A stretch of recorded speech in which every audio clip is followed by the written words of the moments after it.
Ambassadors Football Club Ohio would like to recognize and express our sincere gratitude to the corporate partners, sponsors, and community friends who make this season possible. Their investment helps us compete, serve, lead, and continue our mission both on and off the field. Ambassadors FC Ohio is proud to recognize Forever One NEO as our foundation title partner for 2026. Forever One NEO was the maker of sports grass, the finest and most critical artificial sports surface in the game today. But their partnership means more than just the quality of their products. Forever One NEO shares deeply in the mission of the Ambassadors Football Club. It invests in leadership, people, community, and excellence. We're grateful to have him alongside us once again this season. Of course, the incredible pitch here at King Field and Malone University features the premium sports grass XP line from Forever One. Ambassadors FC Ohio is also blessed to continue our partnership with the Canton Regional Food Bank, supporting their vital work to fight food insecurity across our region. Founded in 1982, the food bank now serves hunger relief partners across 8 Northeast Ohio counties: Carroll, Holmes, Medina, Woodage, Stark, Summit, Tuscarawas, and Wayne. The network includes food pantries, meal sites, shelters, children's programs, senior programs, and other essential hunger relief efforts. Every dollar donated can help provide enough food for 3 meals for individuals and families facing hunger in our communities. We are honored to stand with them in this important mission. Ambassadors FC Ohio is thankful for our relationship with Pioneer Trails, our official travel partner for 2026 and beyond. Wendell Sportsing Trooper and his team share the vision of Ambassadors and are closely aligned with our mission. Pioneer Trails has been serving travel customers for 4 decades. Established in 1984, this family-owned and operated business continues in its legacy of excellence for its second generation of leadership. With a fleet of more than 30 motor coaches and locations in Millersburg, Ohio, and Parkersburg, West Virginia, Pioneer Trails provides outstanding service, reliability, and care wherever the road leads. We are grateful to recognize Green and Robertson Heating Supply of Alliance, Ohio, as uniform and training year partner for 2026. Robertson Heating Supply has built a reputation over more than 90 years of delivering quality products, strong value, and dependable service. Today, they distribute a wide range of Green and Rod products throughout Ohio, Western Pennsylvania, Michigan, Indiana, and West Virginia. Green's global line of air and water products is designed to deliver reliable over 100 years of expertise and bold commitment to sustainability. Ambassadors FC Ohio is going to continue our partnership with State Farm. Local agents Jennifer Fuller of Coleman and Nicole Morgenroth in Statesboro. Again in 2026, Jennifer and Nicole are supporting AFC Ohio as a presenting uniform partner. They are sponsors of our Man of the Match Awards. Their State Farm agencies offer insurance products for auto, home, property, business, life, health, and pet, as well as additional financial products and services. Jennifer and Nicole are also proud Ambassadors Football Club youth parents and have continued to support so much to our club family. Ambassadors FC Ohio is honored to be in partnership with Zavarelli Property and Development for the 2026 season. CEO Jennifer Walker and Zavarelli released the first year. Malone University soccer alumnus will now lead state campus construction, landscaping, and structural enhancement services. Since 2016, Zavarelli Property and Development has been building with purpose, quality, and care. Christian believes in empowering others to lead, and that commitment to leadership and service makes this partnership a meaningful fit for Ambassadors FC Ohio. 2026, AFC Ohio is truly honored to continue our partnership with Force Machine as a uniform partner. Based in Canton, Ohio, Force Machine has delivered quality, precision, and service since 1988. The team is committed to continuous improvement, expanding capabilities, and providing high-quality parts with reliable delivery. With highly skilled machinists and a strong reputation for excellence, Force Machine continues to be a valued partner of Ambassadors FC Ohio. Masters FC Ohio is proud to continue our partnership with FNA Wealth Management as a uniform partner for 2026. FNA Wealth Management is a full-time financial consulting and services firm that surrounds clients with decades of experience, skilled professionals, and supportive culture, and is a system designed to help individuals and families move toward their financial goals. We're grateful for their continued support. Ambassadors FC Ohio is honored to call Malone University our competitive home again in 2026. Malone is the only private Christian liberal arts university in Northern Ohio. The mission of putting Christ's kingdom first is reflected in their continued partnership with Ambassadors Football Club. Through their media partnership and their hospitality at King Field, Malone helps us pursue excellence on and off the field. We're grateful to compete at this state-of-the-art soccer and lacrosse facility, featuring forever-long NEO Sportsgrass XP playing surface. We're also thankful for Cuyahoga Valley Christian Academy, which continues to serve as a second home for Ambassadors FC Ohio through a gracious media and facilities partnership. CBCA is a Christ-centered middle school and high school committed to educating and cultivating servants for Christ.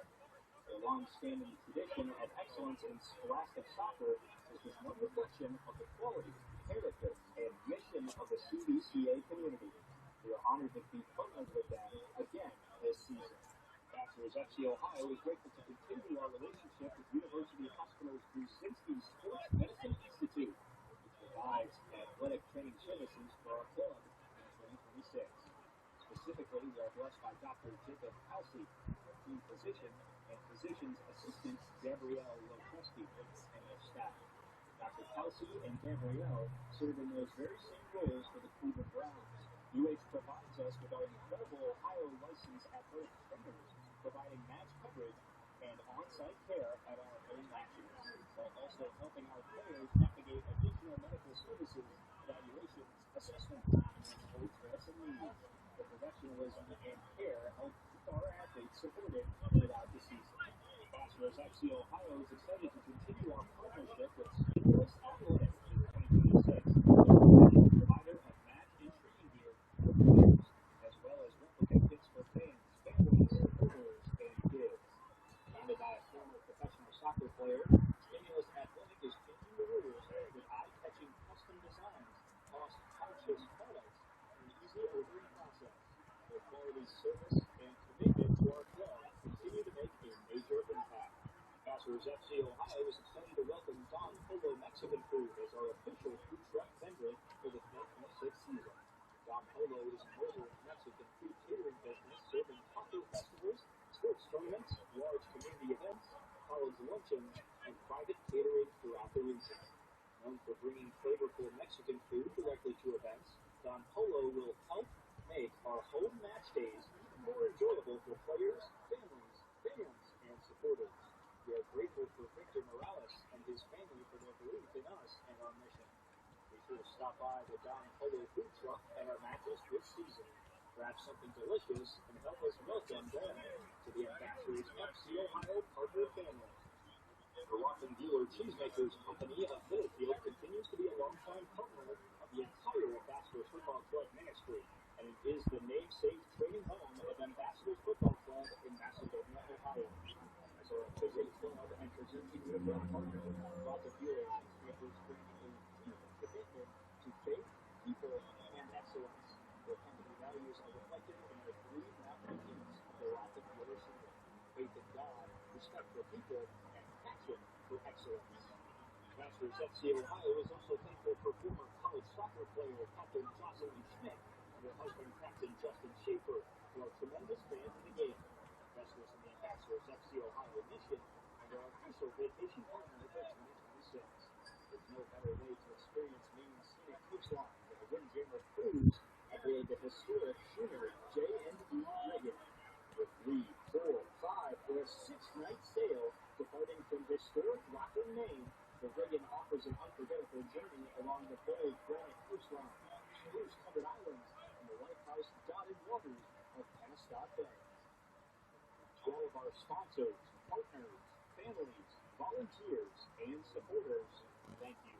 Your generosity helps Ambassadors FC Ohio pursue excellence in competition, develop leaders, serve our communities, and live out our mission through the beautiful game.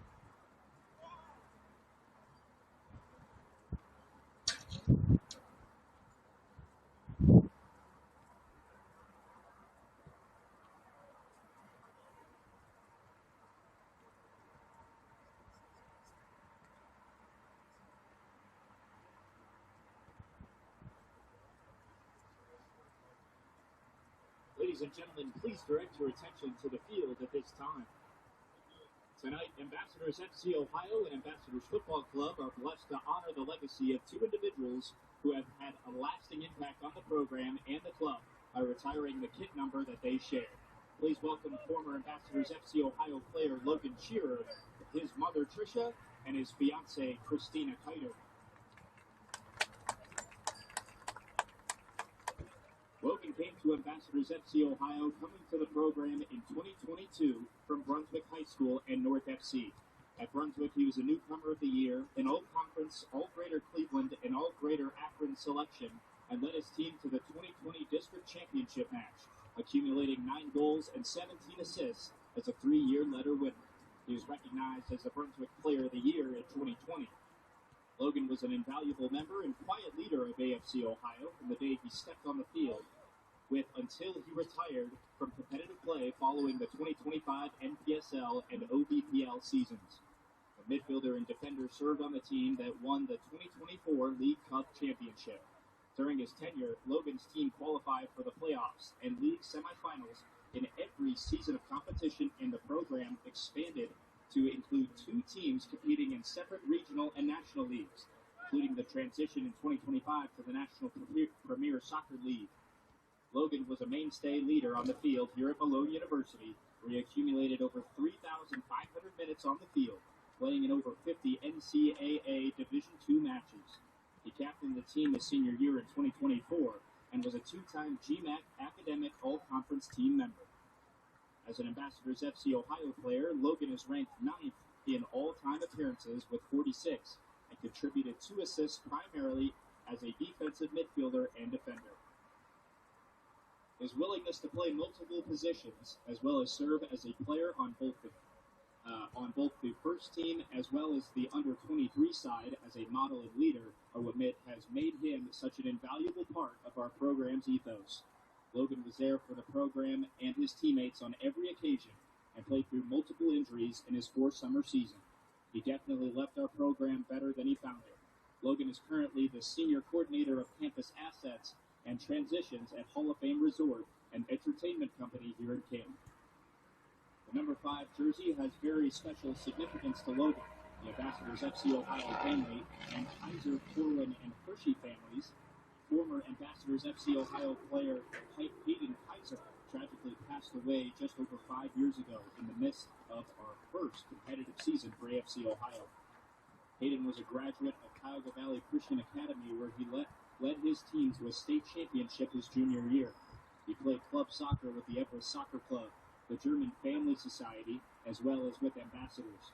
Hayden was also a graduate of Wright State University, where he played club soccer and was an officer in the finance club. Hayden went on to a career in finance and served as a volunteer coach with Ambassadors FC and was appointed as the junior varsity coach at Solon High School before his death. His passion for service was seen in many ways, not only as a volunteer coach and mentor to many Ambassadors youth players, but also in his dedication to the Greater Cleveland Food Bank. Part of the inspiration for our partnership with Akron Canton Regional Food Bank comes from Hayden's work. Ambassadors Football has honored Hayden by naming their training facility Hayden Kaiser Field, and his family has established an endowed fund to support coaching education in this club. No one exemplifies Hayden's character of service and team above self other than Logan. Joining us on the field to present Logan with the number 5 kiss are Hayden's mother, Jennifer Corwin, his grandparents Yolanda and Don Hershey, and his sister Kat Morganroth.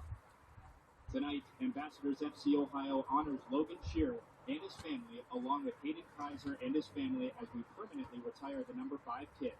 Please salute Logan, Hayden, and their families, and thank you for all you have done for Ambassadors Football family and mission.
2, 1. Hello, everyone. Welcome to King Field on the campus of Malone University for this very special NPSL soccer matchup. We have the first round of the Great Lakes NPSL Conference Playoffs, the semifinal with the visiting Cleveland SC and your very own Ambassadors FC Ohio. Hello, everyone. My name is Riley Tyna. I'm joined here with my partner, Stephen Caroli. And, Stephen, we have two teams who know each other very well going at it for the third time this season. Yeah, you're going to see a lot of passion on the field tonight, Riley. I mean, if you're joining in, you're seeing a game where both teams know each other pretty well. Both teams are on par with talent and the way that they play, but one team has won 2 against the other, and now it's winner, go home. What a match, what a setup we have today here in Canton. This is actually my second playoff game with the club. I was able to watch the match. I believe it was RNY last year, the home playoff matchup against RNY, and AFC won that match. So being a biased commentator, I'm hoping we go 2-0, but we'll have to see about that because Cleveland right now has AFC's number. But, Stephen, before we get into all of that, you want to go over the starting lineup for AFC? I would love to. We have Nick Bernalini, a mainstay in goal, who has put on a fantastic season. Tyler Harsh, Jordan Akins, Brendan French, and Alex Depperschmidt make up the back line, along with their captain, Omar Najjar. And then we got Matthew Skladany and Zach Kersey lining up with Zach Szymanski, all in the midfield. And then up top, Amir Spratt and Diego Pinto, two of the most dangerous forwards in all of the NPSL. Yeah, you can't talk about Diego Pinto without mentioning that he was recently announced as NPSL Player of the Month, where he had 9 goals, 1 assist in 6 games. But I think all those goals came in the last or 2 games earlier this season against Niagara, where he scored 5 goals, and then Buffalo, where he scored 4 goals, and both of those were big blowouts. I know you weren't here for the Buffalo match. We sorely missed you, Steve. I know. I sorely missed you guys. I know, but me and Ryan did hold it down, and we were talking that Ryan hopped on the call for the Niagara game at the end, and also was on the call for the Buffalo game, and both those games we scored double-digit goals. So it's the Ryan. Maybe it's a you problem. It's a me problem. Yeah. I mean, Ryan McGinnis comes on the call, and these guys, they just get a new spark of life. I mean, I know. I don't know what was going on there, but we are underway here at King Field for the first round of this NPSL playoff. The other matchup is actually happening at the same time. They had a kickoff at 7 o'clock today. That is Flower City, the 4 seed, and the number 1 seed Erie Commodores. They are playing, of course, at Erie's home stadium in Mercyhurst, but whoever wins that will play the winner of this matchup here. And I think if for AFC's sake, you kind of want Flower City to triumph because that means you'll get a home playoff matchup in the championship game.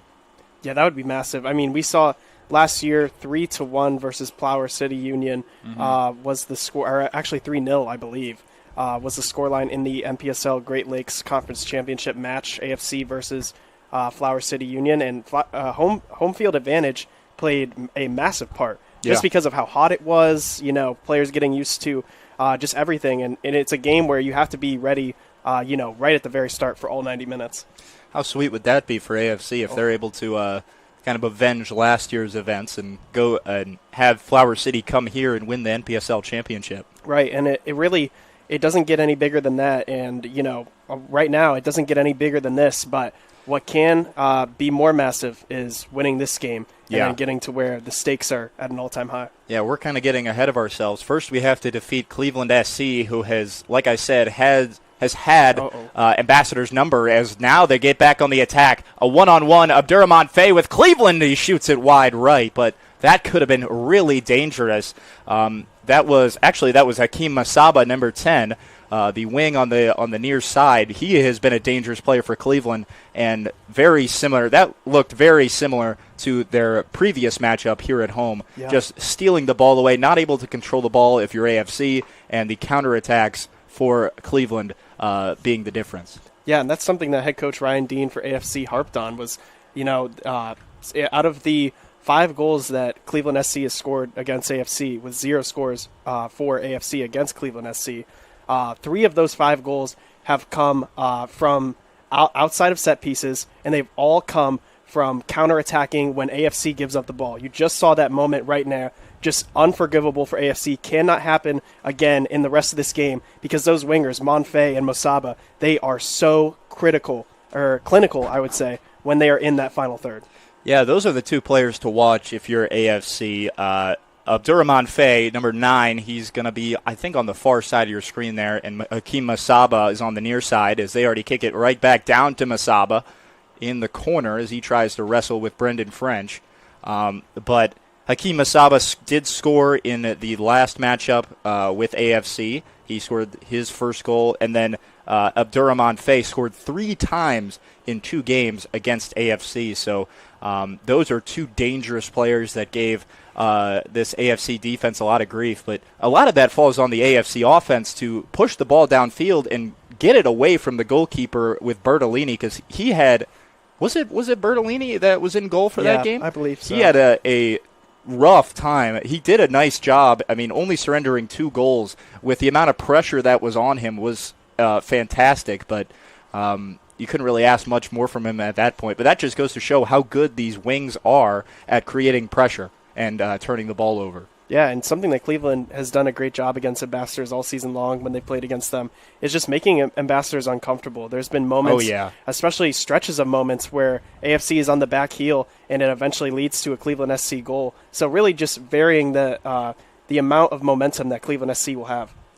Yeah, I'm sure that is going to be a talking point. And that was a really close shot. Another close shot for Cleveland, but it goes over the top.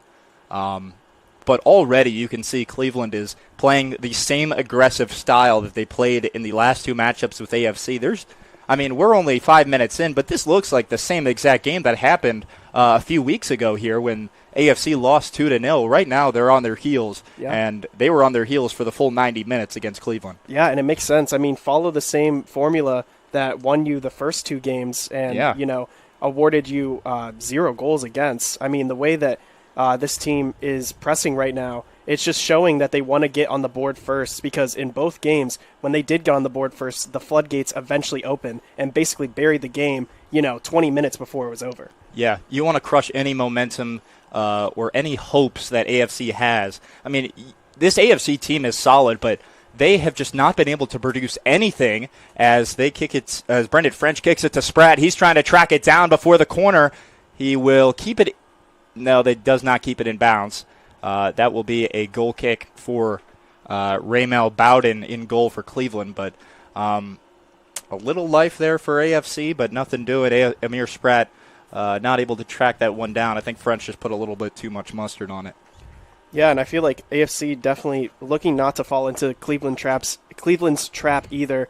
I mean, Cleveland comes out and they are looking to score a goal immediately. If you get too antsy, you could leave numbers behind, you could leave a man unmarked, and that's when you let up the first goal. And as you know, these big games, these big matches, semifinal matches, final matches, they're won with big moments. Yeah. And this Cleveland team, I was going to mention this Cleveland team is coming into this match having lost their last 3 matches. They lost against Flower City 2-0. They lost against RNY in a big upset. They lost 4-5.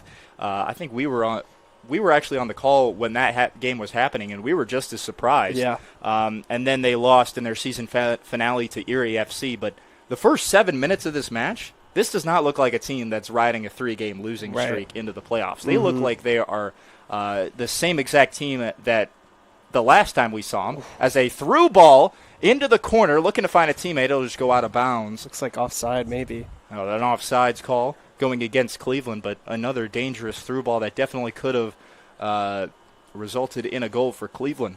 But right now they have controlled possession, and it's been all on AFC's side of the field.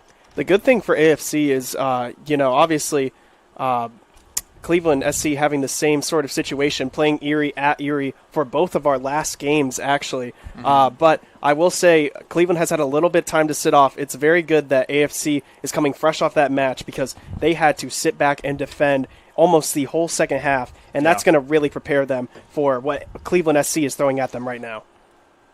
Yeah, and you'd like to see the offense get a little bit more action in, as AFC trying to control it. Tyler Harsh has it stolen away, and again, Faye will try and retrieve it, but it goes out in front of his bench. But considering how good AFC's offense has been over the past couple of games. I mean, we scored 12 in the matchup versus Niagara. We scored 11 versus Buffalo, and then we were finally able to put a goal away against one of the top teams. We were talking about that earlier in the season with all of our matchups versus the top two other teams in the league besides us, that being Cleveland and Erie. We had yet to score a goal. We were 0-6 at the time, and then finally we were able to put one away against Erie and take the win. So you'd like to see the offense kind of carry that momentum into this match, but right now, I know we're only 9 minutes in, right? But it's not looking how you want the game to start for AFC. Yeah, and it's just going to take a while for both of these teams to break one another down. There's so many precautions on this game. Jordan Akins on the near side gives it up to Spratt, who puts it away! Amir Spratt! In the 9th minute, assisted by Jordan Akins, takes a 1-0 lead over Cleveland. All you got, Jordan Akins. Leave it all on the floor so Amir Spratt can tap that one in. And there you see an elated Amir Spratt, which is something you don't see very often after goals. Very calm, very collected, but the moment is way too big not to pump your fist in the corner. Yeah, that's the most enthusiastic celebration we've seen all season, and I think that was deserved. That is the first goal that Ambassadors have scored against this Cleveland defense all season. And that's a big one in terms of momentum. Ambassadors showing up right at the right time. I mean, I know we were just talking about the offense and whether or not they'd be able to show up. And right as we were talking about that, Zach Kersey sends it down to Akins. Akins makes a nice move, just taps it over to Amir Spratt, who just has a little layup into the net. And wow, what a start for Ambassadors, who were on their heels for the first 9 minutes. But they now lead 1-0. And that's a big check off of the list for AFC. Getting on the board first is something that they haven't really seen, except for last game against the upper echelon teams of the NPSL Great Lakes Conference. But, I mean, man, getting that first goal is so massive because not only is this a new position that is a positive position for AFC against Cleveland SC, this Cleveland SC team has never been down to AFC in the 2 games they played. Yeah. AFC definitely had chances in their, I know specifically the one game at home versus Cleveland. There were chances that AFC could have gotten on the board and tied that game, but they were just not able to connect. So finally getting a ball to hit the back of the net has to be a huge sigh of relief, especially for guys like Amir Spratt and Diego Pinto, who worked incredibly hard in those 2 matchups versus Cleveland to score, and they just weren't able to do it. So a big start for Ambassadors, but you know this game's not over. Cleveland's going to come right back and look to tie this one up. Absolutely not. I mean, the last semifinal that we saw here at King Field was against RNYFC last year, me and Ryan on the call. One of the craziest games I've ever seen. It took a 90-plus winner, a half volley outside of the box. It was unreal to send us to the final. So I'm expecting the same from this game. Yeah, this is going to be one of the better matchups we've seen, most definitely.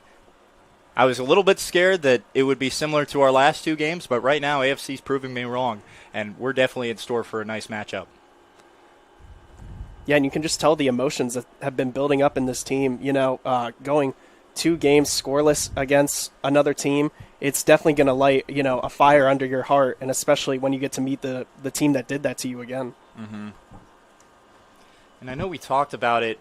If you remember back to the last broadcast against Cleveland, we were talking about how AFC has a tough time coming out in these midweek games. Maybe because a lot of the players are coming from work, or it's middle of the week. It's a tough time for anyone to play. But right now they've came out with a lot of energy. You could probably blame that on the fact that this is a semifinal matchup and it's win or go home, that they have so much energy. But a big turnaround for AFC, especially against Cleveland. When last time, if you remember back to the last game, it felt like there was no energy for AFC. Yeah, that's the thing too. I mean, AFC gets to play a little bit more free, having that monkey off their back, I guess. 1 goal finally scored against Cleveland SC, and now they get to play, you know, a little bit more free, and don't have to be so frustrated. There was a lot of frustration between those 2 games. Oh yeah, definitely. That's uncharacteristic for AFC because we've talked about it in the past. Ryan Dean loves to keep his team kind of at, you know, the middle of the what's it called? I would say stoic. Neutral.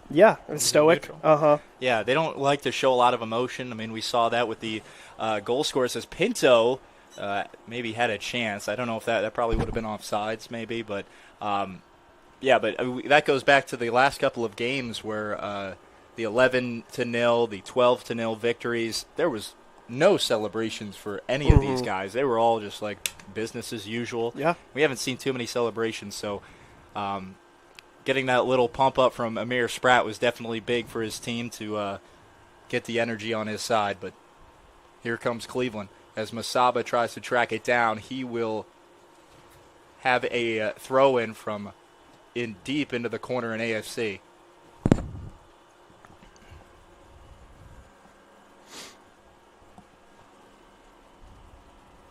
Musaba, and then Alan Jerkovic in the corner trying to get it away from French and company. AFC will clear it out for the moment, get it to Spratt at midfield. Brilliant. Yeah, that was good defense there. You never have to doubt AFC's defense. They're one of the better defensive teams in the Great Lakes Conference. As Zach Kersey, good ball control there. I think he was looking for Spratt again, but Spratt wasn't moving that time, so he just kicks it out of the back of the net. So a goal kick incoming for Cleveland SC. That was a massive stretch of play right there for AFC to be able to have a dangerous situation down in your final third, get the numbers up, be compact, take away the ball, and not only take away the ball, but move up the field as well as a unit. Something that has been very hard for AFC to do against these top teams like Cleveland or Erie Commodores. And so that's got to give you a boost of confidence just playing through that and seeing it. Yeah, that was definitely a talking point against those top teams. I mean, it felt like we had 0% possession time. It felt like the only chance we had at scoring was just getting a Hail Mary ball over the top. But you saw the great possession there, ball control by Amir Spratt, Zach Kersey. Besides the kick at the end, that was not good ball control. Yeah, but it was that looked very clean. Just gaining more confidence. I guess that's what the confidence that they got from that goal hitting the back of the net will extend the confidence into other areas of the game as well. Yeah, absolutely. But Cleveland now looking for an answer as they find themselves down 1-0, 15 minutes in. They're looking to get it through Masaba or Faye, who are two top goal scorers. Hakeem Masaba was actually named Cleveland Clinic June Athlete of the Month. He had played 12 games in June, 4 goals, 2 assists. As I mentioned earlier, he also scored a goal in the earlier match with AFC, so he is definitely someone to watch. And then Faye is tied for third in the Great Lakes Conference in goals. He's actually tied with Amir Spratt at 7, so 2 big goal scorers on the outside for Cleveland. But something to look at over the course of the match. Yeah, and they're just so good 1v1. I mean, that's definitely a big coaching tactical point as we see this ball come in. Faye kind of falls down as it's cleared out by AFC. Good defense again. So they're now playing with a little bit more confidence. Now they're up 1-0, but a missed pass from Zach Szymanski trying to find Amir Spratt again. Now Tyler Harsh trying to track it down as Cleveland will maintain possession and reset it back to their goalkeeper. But on the other side of things, I forgot to mention, Ambassadors are riding a 3-game hot streak into this match as you have an injury on the far side of the field. That is a Cleveland SC player. I wasn't sure what happened there. He's been limping for a couple minutes. So Ryan McGinnis telling us that he's been keeping an eye on it, and this player has been limping for a couple of minutes now. Mm-hmm. And just something that you never want to see, especially in a big match like this. You want both teams to be full strength. You don't want anybody to, go down in such a big moment as well. You're building up to matches like these. So really hope that, he can get some treatment on the sideline and be okay to go. Yeah, I think that's number 17, Noah Sandow. But yeah, I know as an athlete, getting hurt in a big game like this, a rivalry game, a playoff game, that's the worst possible outcome. And it looks like AFC using this as a hydration break, and it looks like the ref is going to allow this hydration break to happen just a little bit earlier than the midway point in the match. All right, well, if they're taking a hydration break, we're going to take a break as well.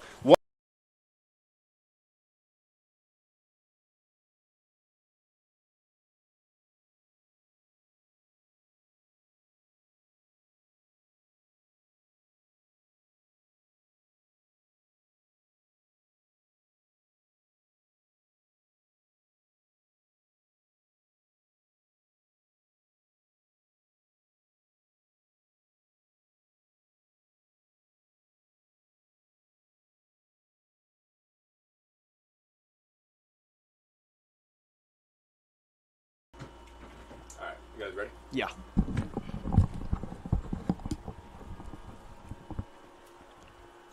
Very quick hydration break. They barely gave us, what was that, even 30 seconds? A little time to breathe. Yeah, I wanted to discuss some things, maybe go over some talking points, but no, we're right back into the action. Don't have an update. I think number 17, that was Noah Sandell for Cleveland, is still on the sideline. Did they bring in a substitution? Did anyone? I didn't see one yet. Substitution Yeah, they did. They did. on the far side.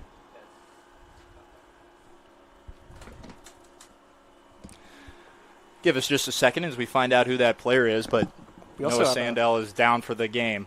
We also have an update. 1-0, 24th minute, or 25th minute, I should say, in the NPSL semifinal on the other side of the bracket. Flower City's up versus Erie Commodores. Cleveland with a dangerous play. They're able to keep it in play. Oh. It'll be out of bounds. I think Nick Bertolini was out of bounds when he touched the ball. Or the ball went out of bounds in Nick Bertolini's hands. But as you said, is it 1-0? 1-0 Flower City as they lead Erie Commodores in the 23rd minute. Nice goal there. That was pretty, but And this was the feeling I had going into this match as well. On the other side, I mean, all of these four teams, Flower City, Erie, AFC, and Cleveland, all comparable teams to each other. And, the results can go really any way. And there's, a scenario where Cleveland can even host the final just because of how the variability in which team can win because, everything's on the line and all of these teams are so talented. yeah, it is really a crapshoot on who is going to walk away with the NPSL title. All four teams, like you said, are capable of winning. Flower City doesn't have the best record, but both of our games with them were close, and they are definitely going to give Erie and whoever they play in the final, hopefully Ambassadors, fingers crossed, they're going to give them a run for their money if they do. But Cleveland will have a free kick deep in their own territory. As the substitution, we're still don't know who that is. That was number 55, I believe. Yuleto Fuentes, number 55. Wow. And that Yuleto Fuentes, a Ambassadors alum, played really? for Ambassadors in year 2 and year 3 of, I believe we're in year 6 now. And he is a great player. I mean, he is so twitchy on his feet. He is so fast, so rapid. And, you're going to have to keep an eye out for him because we know him very well.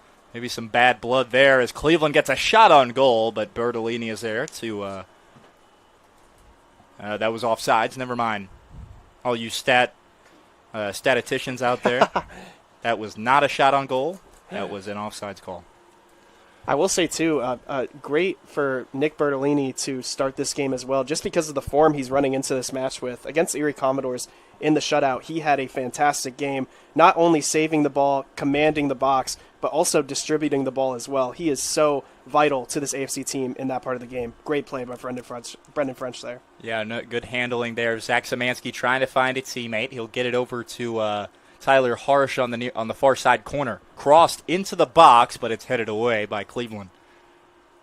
You like to see that from Ambassadors continuing to put the pressure on Cleveland. Is now Musaba trying to get it away. A slide tackle by Omar Najjar. A beautiful defensive play as play will continue on as Amir Spratt saves it, and AFC will get right back on the attack. Skladany over to Pinto in the corner. Back to Skladany, but it's cleared out. Good defensive play there by Cleveland. You just see the all-out effort on one end for AFC. Amir Spratt tracking all the way back, sprinting as hard as he can, and Omar Najjar with the perfect side tackle. Perfect tackle at the perfect position as well, right outside the box. If you were to clip him just a little bit, it would be a free kick instead of a penalty kick. That's the mind and, the great athletic ability of Omar Najjar, our captain. Yeah, and that's the kind of play you have to stop Musaba, who's been dangerous this season. He was running down that field. I mean, he went past so many players. Mm-hmm.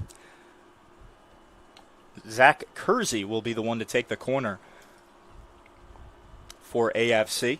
Another good chance here. First corner of the game for either team, I believe.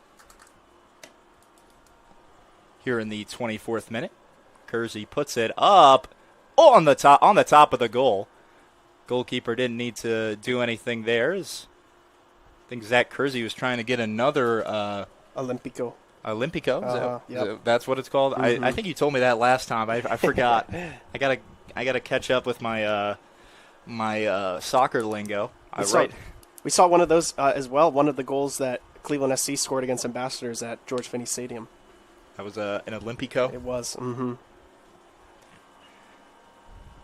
Cleveland SC already crossing it into the box. Gets by Musaba, who could have gotten another opportunity, maybe a header, but Nick Bertolini able to steal that away from him. But back and forth we go for these two teams who are red hot on offense. Bertolini boots it towards midfield, but no break. And if this continues, the pace continues, we're in store for a great matchup. Yeah. And you just got to think the will of these players, they're doing anything they can to get into the opposition's final third. It's just bound that, another goal or a crazy, intense, shot-filled match is to come. Yeah. And in Cleveland, their bench is filled, so there's no worry there about players running out of steam. It is 85 degrees on the field. Well, 85 degrees outside, definitely hotter down on the field. You guys were down there. How did that feel? I was, I came back up and it looked like I got a shower. Yeah. Musaba down into the corner again, looking to make something happen. Dancing around over into the chest of Bertolini. Good defense from Depperschmidt on the near side, and a nice save there from Bertolini. It takes the tackle that Omar Najjar just had on him to really get the ball off of his feet. He has it on a string. The way that he is able to just put it, one side to the next, fake a shot, take the shot. It seems like every single time that he's one-on-one, he gets a window onto frame. And it's just so gorgeous to watch. Keep an eye on him, number 10. Yeah. But as I was saying, a big issue with playing in season, especially on a midweek game, is that teams are not able to get their full team to travel with them. Usually they get maybe 13, 14 guys if you're lucky. But being in the playoffs, as Faye was offsides, but he kicked it wide right anyway. But with these away games, even for AFC, they're not able to bring everyone with them. They're able to just bring their starting 11 and maybe a few subs. With the playoffs and Cleveland only being an hour away, you have full benches for both AFC and Cleveland, so there shouldn't be any issues with. And we got a hydration break, so these players should be well rested coming into this game, or throughout the duration of this game, I should say. Yeah, that's the fun thing about these. As we see a good ball here, good header from Pinto. Amir Spratt kicks it up into the air, looking to draw a foul. And it's a good attempt. That's the best he could do there. Yeah, there wasn't really much he could do. That was just good defense from Cleveland, but that was a good job by Spratt to even make that happen. I thought that was going to be dead in the water, but Spratt was able to at least get a foot on it. Maybe try and set up another teammate, but that went to the back net of not the net that you were scoring on, the back net that tries to keep the ball keeps the ball in the stadium. But now Cleveland streaking down the field. He's one-on-one with Bertolini, but a nice slide tackle by Akins. What an initial move by that winger to get around Akins, just putting it around his body, and then the speed It is just too much for Akins to handle, but the everlasting work that he gives on this play to come back all the way down to the touchline and make sure that ball doesn't get across, it just shows you the, the stakes that are on this match. Yeah, that was amazing effort from Jordan Akins to prevent that, because if Akins hadn't done that, he was the Cleveland player was one-on-one with Nick Bertolini, and as good as Bertolini is, going one-on-one with the goalkeeper is never what you want. Bertolini punches that corner kick at the top of the box. Cleveland trying to hold on to possession as AFC will clear it out towards midfield. Nice job by AFC. Very good by Zach Kersey there. Just, 4 players surrounded around him, just giving his all and drawing a foul there. But, yeah, what a stretch of play there. Mm-hmm.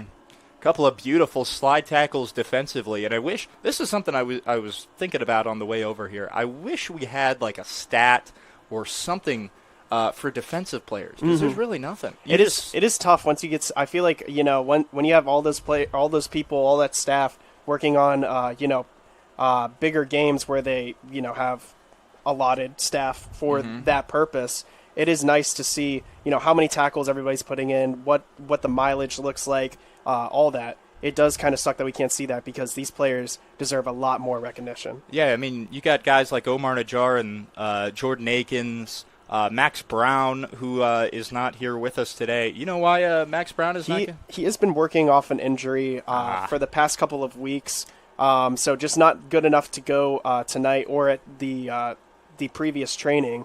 But as you see, this AFC back line doesn't look like they've faltered, but they are still sorely missing Max Brown, as he is just such a fantastic player and leader. Yeah, but as I was saying, the defensive players don't really get a lot of love. You just kind of be like, oh, yeah, they're right. Good defensive player that he is. But wish there was a stat just like goals or assists that we could show how good these defensive players are. I guess you could say goals against. Which right now AFC ended the year second in the NPSL or Great Lakes Conference in goals allowed. I believe they had 12. Erie led the entire league with only 6 goals allowed. But both teams have great defenses, as now Amir Spratt streaking down the middle of the field, working against a defender, but nice defense there from Cleveland. That was Fuentes. Rejects Spratt's advance, as now AFC look to get back on the offensive. Szymanski dancing around with it, and AFC kicks it all the way back to midfield, and they'll reset. This is one of the first opportunities we've seen Cleveland really step behind their line and allow AFC to have possession, so interested to see what comes from this. Yeah. Szymanski at the top of the box. Pinto, a shot on the net. It's deflected by the goalkeeper. Not able to give the ball to the goalkeeper because of the pressure from, I believe that was Brendan French.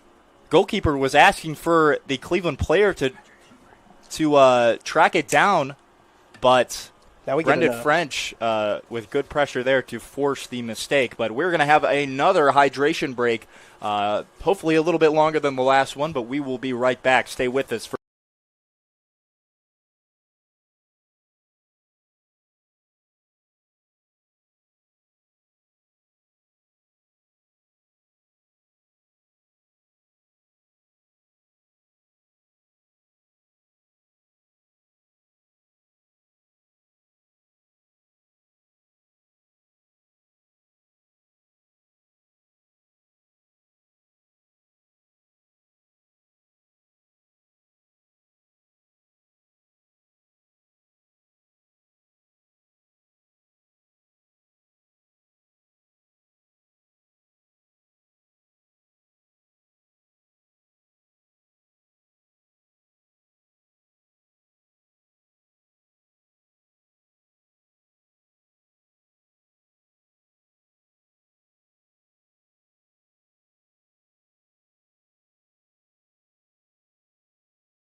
3, 2, 1. Hello, everyone. Welcome back from that hydration break. We've got a good game going so far. Ambassadors leading 1-0, 35 minutes into this first half. As Cleveland will start it on their side of the field with a throw-in. But AFC's playing, I know the first 10 minutes or so, we were saying that it looked very similar. The AFC was playing a very similar game to what they were playing with the last two matchups with Cleveland. The last 25 minutes have looked almost the opposite of what we were talking about, and all started with that goal from Amir Spratt.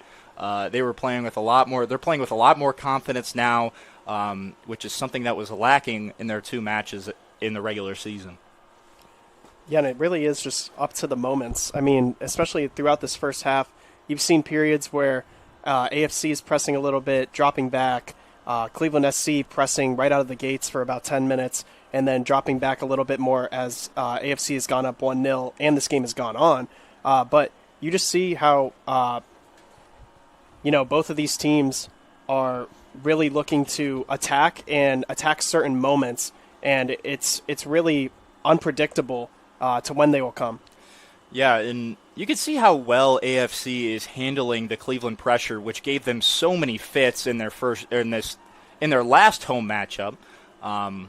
Especially now with the added pressure of the playoffs, they're going to be going a little bit harder. As Jordan Akins with another great slide tackle on the far side there, but I mean, all of Cleveland's attempts so far, they've had a few shots near the net and on goal, but not nearly as effective as they were. I keep referencing the last game, but this game has been a complete 180 of what it was like in the regular season.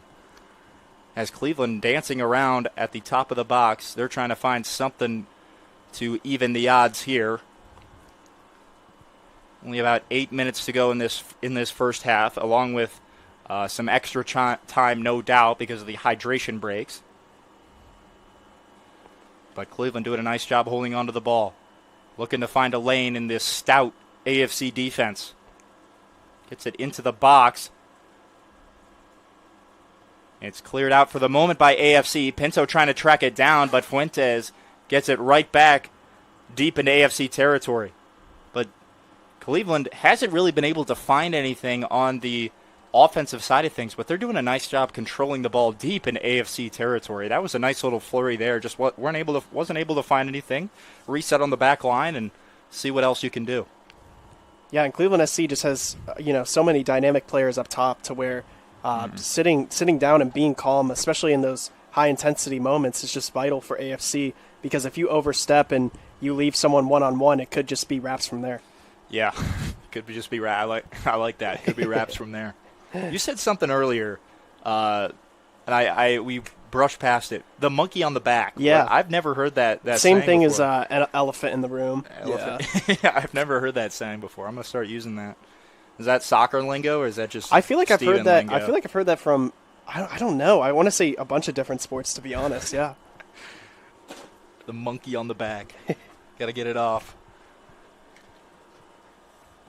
But AFC will reset on the back line, able to control possession here, as Omar Najjar and Nick Bernalini will trade passes. Just trying to waste away some of this first half clock and keep the momentum with them heading into the second half. We'll go out of bounds. Who is going to get possession? And AFC will look to have it. But you can definitely tell the chippiness and the energy is very high. As Cleveland being down 1-0, they're going to press a little bit more. And you can see the emotion even in that little out of bounds right there. Both teams fighting for it. Both teams not necessarily begging. That's just the first one that came to my mind. But both teams wanting the ball, wanting to make something happen, and yeah. Yeah, and you just see, especially just because of the proximity between these two teams, I feel like that automatically sort of ushers in a rivalry, so to speak. And from the previous two matches these two teams have played, it definitely feels like the Great Lakes Conference rivalries, or at least one of them. Yeah, I think we might have some bad blood with Flower City, considering how both our games went this year. But Yeah, this is one of the matchups that I kind of wish that we were able to hear what was going on. I don't know if that would have been family friendly for the mics because there might be some naughty language happening on the field, but I definitely would want to hear the players' reactions to everything. Maybe we could next time. Maybe next if we're both here next year, maybe we could set up the broadcast booth down there. Just take over the referee station. Uh-huh. Yeah, I don't know how well that would go over with our boss Bob Dean, but a corner kick for AFC. Goalkeeper able to bat it away. Another good corner from Zach Kersey as he will retrieve the ball in the corner. Get it away from Cleveland as both teams fighting for it. Deep in Cleveland territory. Cleveland has it for a moment, but Kersey steals it away again. And now Zamansky over to Skladany at the top, and they will reset. Nice job by AFC once again with controlling possession.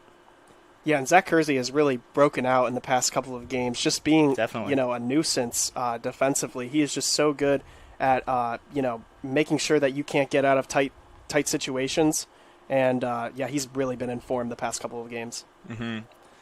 Yeah, we were impressed with Zamansky, Brendan French, and their abilities to as a foul going against Cleveland SC, and you can see the emotion there from the Cleveland SC player, as there will be a free kick about midway through Cleveland's territory. But we were impressed with Brendan French, Zach Zamansky, Zach Kersey, and all their abilities to basically control the ball in high-pressure situations, because I know we've mentioned it before, but I'll keep mentioning it. In the last Cleveland game, they were the highlights of that game.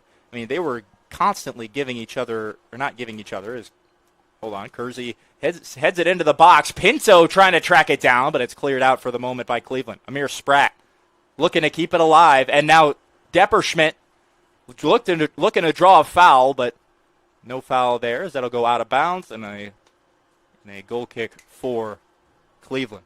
But, yeah, that was, as I was saying, Zamansky, Kersey, and Brendan French, we were impressed with their ability to facilitate offense, even though they didn't score a goal that match. It felt like there were multiple opportunities, like the Tyler Harsh goal that was missed, and Nate Worthmuller missed a goal. Both of those, that game easily could have ended up 2-2 or 3-2 in AFC's favor, but it just wasn't in the cards. But they're definitely good playmakers, both on the defensive and offensive side, that are definitely underrated.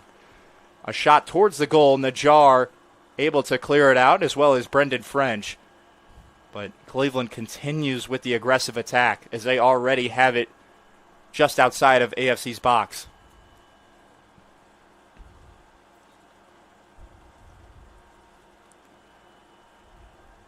Good defense there by Kersey. Over to Diego Pinto, trying to hold on to it. He'll clear it downfield to Kersey. Kersey trying to keep it inbounds on the sideline, up to Spratt.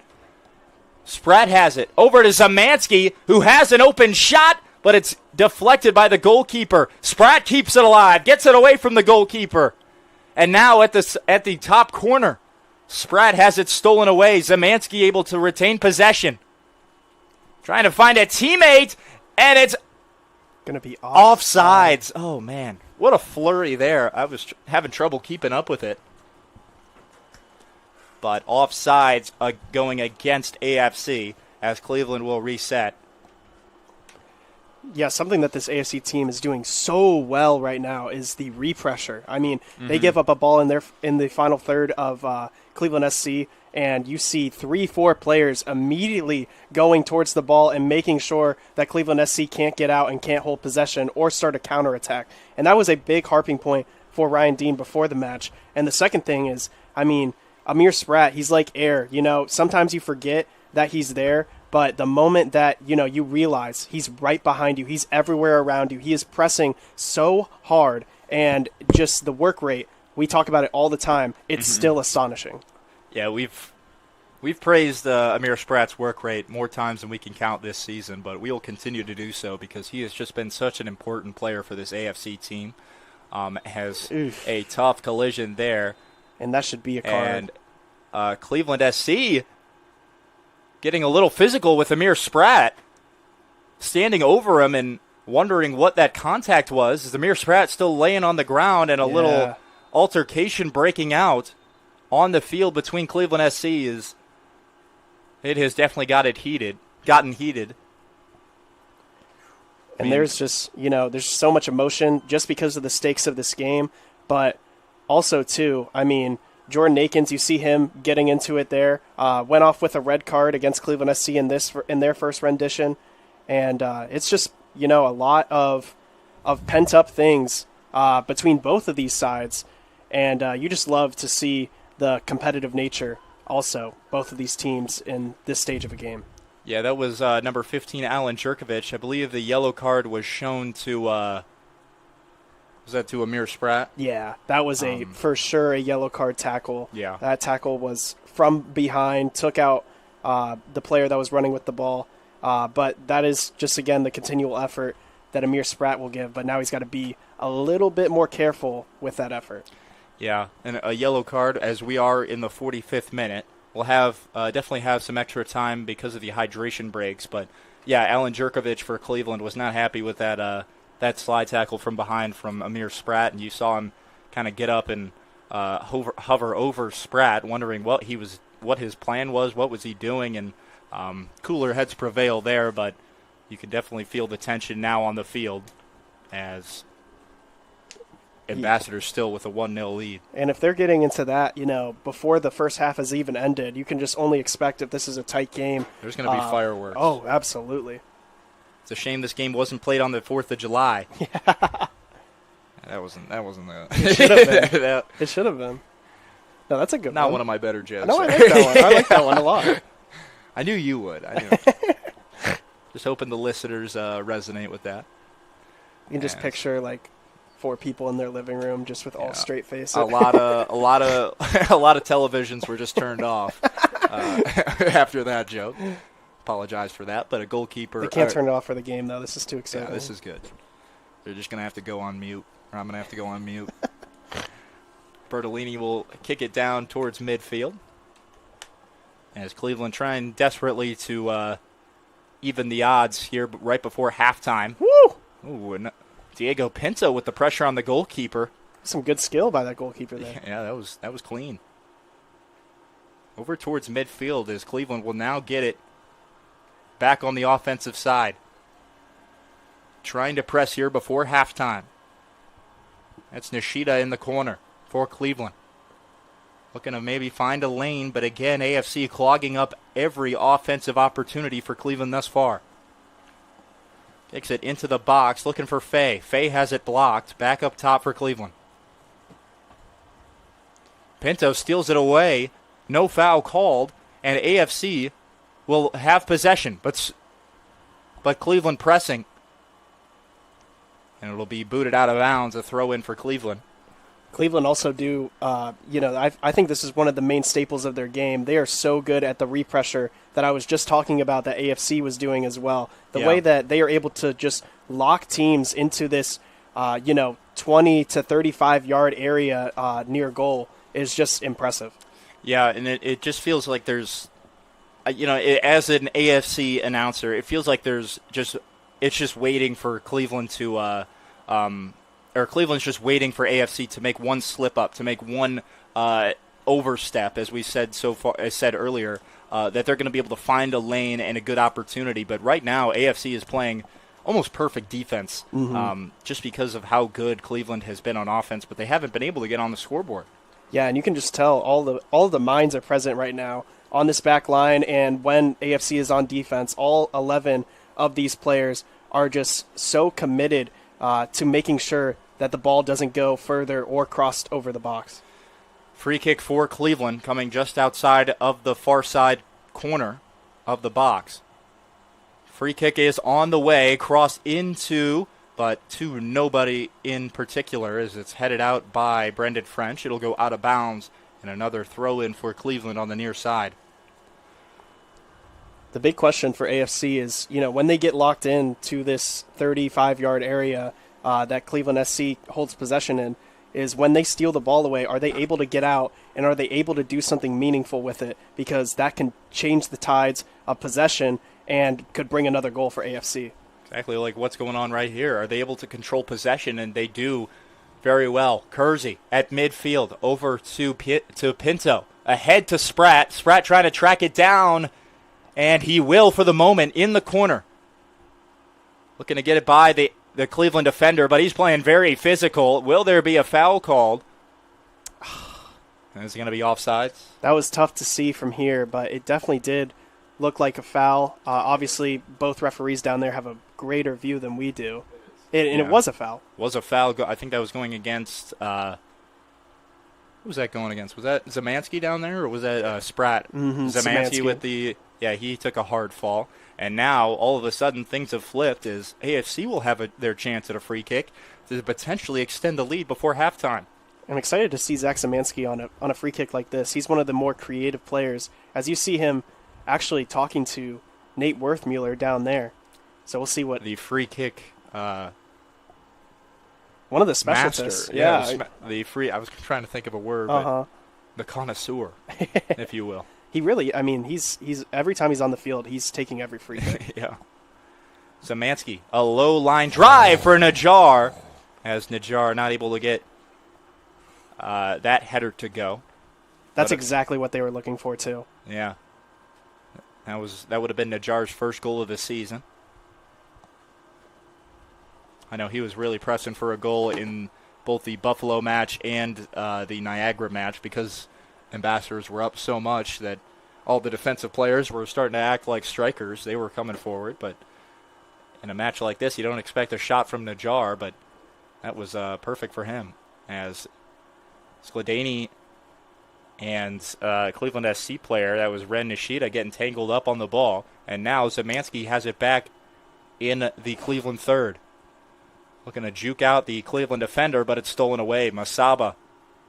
You can only imagine there's not going to be much time left in this first half as that one is kicked out of bounds. Smart play by Ryan Dean to put Tyler Harsh over there on that right-hand side, playing a bit more of a wider role than he typically would at the start of the season. You could find him at the middle of the park, but he's just so great defensively, and he's definitely needed when you have guys like Monfey and Mosaba on either side. Mm-hmm.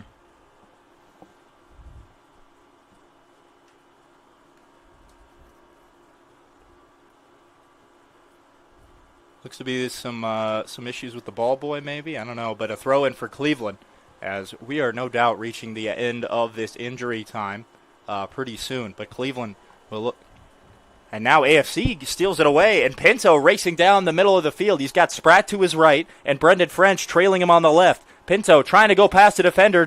Cleveland defender falls, try to get Spratt, but it'll go out of bounds as Spratt again takes a hard hit and a hard fall on the far side corner, and he is down in a heap. That looked brutal. I don't think that would have been a foul, as they were tangled up deep in the foul territory, as a trainer will need to be called over, and he's on his way. Just not a good sight at all for any AFC fan or supporter or anybody. It's his head. They're signaling towards his head, the AFC players that are down there, and that would be a huge loss for this AFC team as they head into the second half if Amir Spratt cannot go. And that's going to be halftime, yeah. And we will call it there, but all eyes right now are on Amir Spratt, hoping that he is okay. That was a brutal-looking hit there as he fell to the ground, but as of right now, AFC with I don't want to say stunning, but a surprising 1-0 lead over Cleveland at the end of this first half. Any keys, any maybe adjustments that either team has to make going into the second half? You got anything? Yeah, I would say that Cleveland SC just needs to be, obviously they're going to come out a little bit more urgent, especially on the offensive side of the ball. They're doing a great job of holding AFC down in their own final third, and just really need to be more patient and a little bit more direct as time will eventually run out. But for AFC, you don't necessarily have to sit into the block for the whole 45 minutes. I think if you do that, that will give Cleveland SC enough time to get a goal just because of how talented up front they are. But I think the key is, especially for AFC, is going to be managing both sides of the game, knowing when to defend, when to pull all 11 back, and when you possibly have a moment to get an insurance goal. So really, it's going to be tough for both of these coaches to diagnose what the fix is, or for Ryan Dean, what can he do to come out with the win. But it's going to be exciting, and it's really going to be which team wants it more, and can they win it in a specific moment. Yeah, asking your defensive players or your whole team to defend for 45 plus minutes against this Cleveland team is going to be a tough task. So, like you said, finding your opportunities to attack, but also when to sit back and defend is going to be important. But that is it for the first half of NPSL semifinal soccer action. Thank you for joining us. But we got another 45 minutes of exciting soccer action to go.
Yeah. Ready? Yep. Hello, everyone, and welcome back to the second half of NPSL semifinal soccer action between the visiting Cleveland SC and your very own Ambassadors FC Ohio. We had an exciting first half of soccer here at King Field. Ambassadors went out to a 1-0 lead, scoring their first goal of the season against this Cleveland SC team, thanks to a goal from Amir Spratt. He was assisted by Jordan Akins in the 10th minute, but we haven't seen anything from there. But it has been back and forth the entire time, both teams trying to either even it up or extend their lead.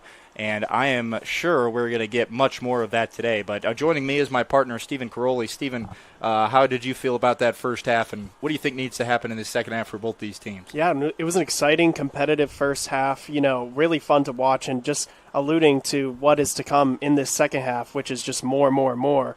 But AFC doing a great job defending, getting out of moments when they're overloaded, back in their box. But Cleveland SC, their line is definitely going to rise, and we're going to see a lot more aggressiveness from them, and we're going to see how AFC will respond to said fight and, giving it all for, a win-or-go-home match. Yeah, and we definitely saw that towards the end of the first half. I don't think Cleveland was expecting to be down as that foul goes against Diego Pinto. I don't think they were expecting to be down, considering how the last two matchups went. They were not expecting to be down going into the first half, so they were starting to get a little bit more chippy and push a little bit more, which is, of course, what you expect from any team down in a playoff game, but that is only going to be amplified over the course of this match if Cleveland is not able to put one away early and tie this thing up. But Cleveland has possession in the corner. Nice move there, but nobody is there in the box to receive the cross. And now Cleveland already has possession, looking for a shot, but has it blocked. But Cleveland, again, and this was a big talking point in the first half, they do a nice job of just keeping the ball and keeping possession deep into AFC territory that eventually something has to give for them on offense. Yeah, absolutely. And you're just, as we see a man go down here, towards the right sideline. Yeah, I think that was I'm not even going to guess. I'm sorry, I don't know the Cleveland players very well, but we got you need binoculars if you want to see it from I know. What's that? Hakeem Musaba, or is it Musaba? Musaba. Thank you to our Cleveland FC wrap up here. Hopefully none of the stuff we're saying here offends you. We're trying to keep it neutral. But Cleveland SC, looks like Masaba's okay. But Cleveland SC back on the attack is, never mind, Jordan Akins out in running. He's got Amir Spratt to his right and Diego Pinto trailing, looking for an open lane. Over to Spratt, but a nice defensive play from Fuentes for Cleveland SC. Looked like Jordan Akins didn't really know where to go with that ball because Cleveland SC was playing good defense there. But AFC will already have the ball deep in Cleveland territory. Yeah, I was going to say that was a high-pressure moment for Cleveland SC, but they were very calm in said moment. Jordan Akins just not knowing whether to shoot or give it off to Amir Spratt, and giving it off to Amir Spratt was the better option as they were able to keep possession. Yeah, in Cleveland SC, I think they're the biggest turnaround from I keep bringing up the last two matches, but that was such an important part of our season because those were two big losses for AFC. But in those matchups, Cleveland was able to consistently get clean looks on the goal. In this matchup, every single look, they've gotten looks, and they've gotten shots on the goal, but all of their looks have been contested. Yeah. And I think that goes to show the effort that AFC is putting on the on defense to contest these and not make it as easy for these Cleveland SC players to score, which is throwing them off because I don't think Cleveland was expecting that coming into this matchup. But already, Faye gives it up to that's Nishida on the outside in the box, looking for a shot. It goes off of Kersey and out of bounds, but a corner kick now for Cleveland as they have a good opportunity. Cleveland being patient around outside the box, not taking, too many risks so far, but that's what you see typically, in a game like this, 1-0 coming out of the second half, just looking to ease into things, and then they can put, their full foot on the gas pedal. Yeah. A corner kick, a low line drive, just headed away by Akins, and it looks like another corner kick. But yeah, you don't want to come out and press too much because an early mistake caused by you pressing would essentially put you out of the game, being down 2-0 on the road against a great Ambassadors team who's been playing very well. Like you said, Cleveland trying to just ease into it and let the game come to them. But another corner kick for Cleveland. This one a higher arcing kick. It will go out of the bag. I think Ambassadors player might have touched it. And another corner kick, the third one in a row for Cleveland. Yeah, Nick Bertolini just doing such a good job of establishing himself on these set pieces and on crosses. We've seen a couple strong hands from him today, and he's just looking to keep it up. Mm-hmm. Nick Bertolini working on his boxing skills, punching the ball away, as there he goes right there.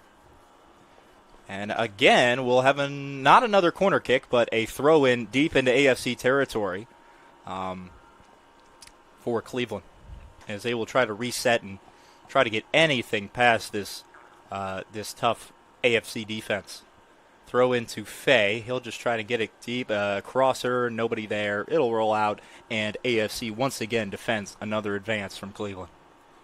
Yeah, and that's just a moment where, towards the end of this game, as we start to get deeper into the second half, balls like that, you're going to see Cleveland SC players crashing towards that far post, and the intensity is only going to rise from here. Yeah, still plenty of soccer to be played. I don't think AFC should be comfortable with this 1-0 lead because this game could flip on a dime at any time. I mean, just because Cleveland hasn't gotten clean shots off quite yet, they will eventually find their way into the box. I mean, they've found their way easily into the box multiple times this game, but just haven't been able to put it away. A shot, but that's going to be offsides for Cleveland. Pretty obvious for the ref there, but I think that was a perfect pass to the advancing player. That was number 66, Jack Jenkins, but he was offside. So, but even stuff like that, this game could flip on a dime at any moment if something like that were to go in Cleveland's favor, because they have one-on-one, and these Cleveland forwards are so dangerous in their attack. As Bertolini is knocked down for the moment, he's able to clear it out and get it away, but if Cleveland FC was able to gain possession there with Nick Bertolini out of goal, that could have been dangerous. And that was eerily similar if you watch the USA versus Belgium game, eerily similar to the freeze clearance that led to a goal against the USA. Bertolini, a scary moment, but when you're in those moments, you just have to put a foot through it. Yeah, hopefully AFC will put up they are putting up a better effort than USA, unfortunately. Honestly. Yeah, that was a tough game to watch. Brutal watch. Yeah. Even with Balogun coming back. Is that how you say it, Balogun? Yeah. Mm-hmm. Even Balogun coming back, there's nothing you can do. Belgium just a better team. But that's where I was wanting to watch more World Cup so I can pick up on more lingo. That's something that, I know you guys taught me top bins, class. That's class. It's not class, it's class. And now Olympico. Add that to my notes. Hopefully more to come. Yeah. I'm a sponge when it comes to soccer lingo. As Cleveland FC or Cleveland SC fighting for it. AFC doing their best to just keep it away from the AFC players, and now Amir Spratt trying to control it. He's on a fast break, but good defense there from Cleveland to hawk that one down and get it out of the possession of Amir Spratt, because a one-on-one with the goalkeeper is almost certain death for any goalkeeper in that scenario. But Tyler Harsh now will have the throw-in. Still plenty of time to be played, as we are only 10 minutes in to this second half of semifinal action. Whoever wins this match will face the winner of the Flower City Union and Erie Commodore game that's actually happening right now. Both games started at 7 o'clock, as that one is crossed over to the far side. The implications of that, if Flower City is to win, then A shot on the goal, but it goes wide left, and that was the most dangerous shot, or the most dangerous shot that Cleveland's has had all game. But just skirting it left to the right, wide right of the goal. If he was able to put that one in the left side of the goal, Bertolini would have not been able to get there. But again, like I was saying, Cleveland can flip this game anytime, at any time. So AFC needs to continue, and if they want to put this game away, they need to get another goal. Yeah, and those are, the type of runs you're going to see from Cleveland SC as we see offsides for that was Skladany. Looks like a yellow being shown. He shot it into the net. Yep. Yellow card shown to Skladany, as Ryan McGinnis just explained. Skladany was not allowed to shoot that ball into the net, so he is shown a yellow card. Didn't know that was a rule. I think it's just a build-up. Time wasting. I think it's a build. That's a good point. The time wasting in the second half of a game like this, 1-0 up, can't be doing that. But also, I feel like I've seen a lot of AFC players after certain fouls just booted up field, and the Cleveland SC players are making the ref aware of that. Yeah, and if it was on the other side of things, AFC would also be saying something if Cleveland was doing that. But now absolutely. Cleveland trying to control possession at the top of the box. Feels like we've been here all game. A shot going towards the net. A diving save by Nick Bertolini. That was a nice shot there from Cleveland SC to put it on the bottom right corner of the goal, but Bertolini was there, and he was all over it. And now a reset. Yeah, not an easy save at all for Nick Bertolini. That one took a deflection, just curling right towards that side netting of the right half of the net.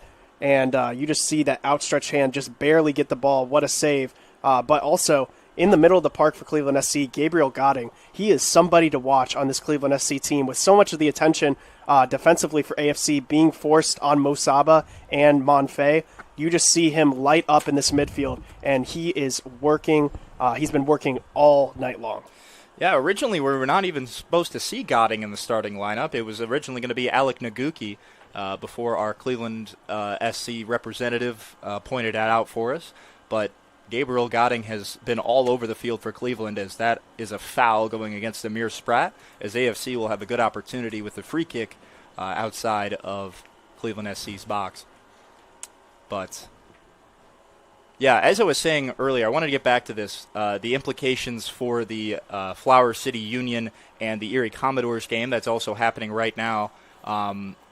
If Flower City Union was to win that game, no matter what, whoever wins here today will have a home playoff matchup.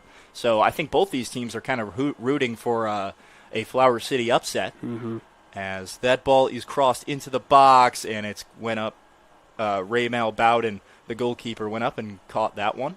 So no issues there for Cleveland. But if Erie Commodores are able to pull off a win there, then they will get a home matchup no matter what. But like I said, Flower City Union and the Ambassadors both win, then we will have another chance to be on the call for an Ambassadors game. I know you guys are getting a little sick of me and Steven. Well, maybe me. We had a fresh face last week with Ryan McGinnis, so I don't know what the consensus is on us. Are we doing good with? Oh, we're not getting tired of you, Riley. I mean, you're doing a great job. That means a lot. That means a lot from you, Steven. I got you, man. I got to check Twitter and see what the consensus is on us. Are the people sick of hearing us, or I don't know what's going on. But yeah, if Flower City Union and Ambassadors were to advance, we would get another chance to be on the broadcast for the championship game, as now Skladany crosses it over to Spratt at the top of the box. Oh, maybe he could have found Zamansky on the far side, but Spratt was not able to do anything with it. And now Cleveland on the counterattack. This is where they've been so dangerous all season, but nice job by Zach Kersey to deflect that one out of bounds and stop it. But we have a substitution. That is Nate Worthmuller coming in for Brendan French. And I also forgot to ask something that I've always asked at the halftime. Any substitutions that you'd like to see? And there we go. This is honestly the first one that I was expecting, Nate Worthmuller to come on, and it's a smart play. I mean, if it were 0-0 or AFC down, I believe that Brendan French would stay in that position and maybe a different player from the back line would be brought off. But just a defensive move there, but also as well a great player for set pieces, as we talked about before. So he can make it happen on both ends. The set piece champion, the corner champion, the throw-in, what did I say, connoisseur. Yeah. All those nicknames I'm sure are going to stick with Worthmailer as he goes through his career. His AFC continues to play great defense, getting the ball away from Cleveland. So they have to go all the way back to their goalkeeper, Bowden. And we see some Cleveland SC players warming up on their side of the field, on their bench. No doubt we'll see some substitutions here late in this game. But Cleveland SC just trying to find any type of momentum, get the ball deep in AFC's territory to try and find another chance, another opportunity. They had the one earlier that was just wide left outside of the net, and they had another shot on goal, but Bertolini was there to save it.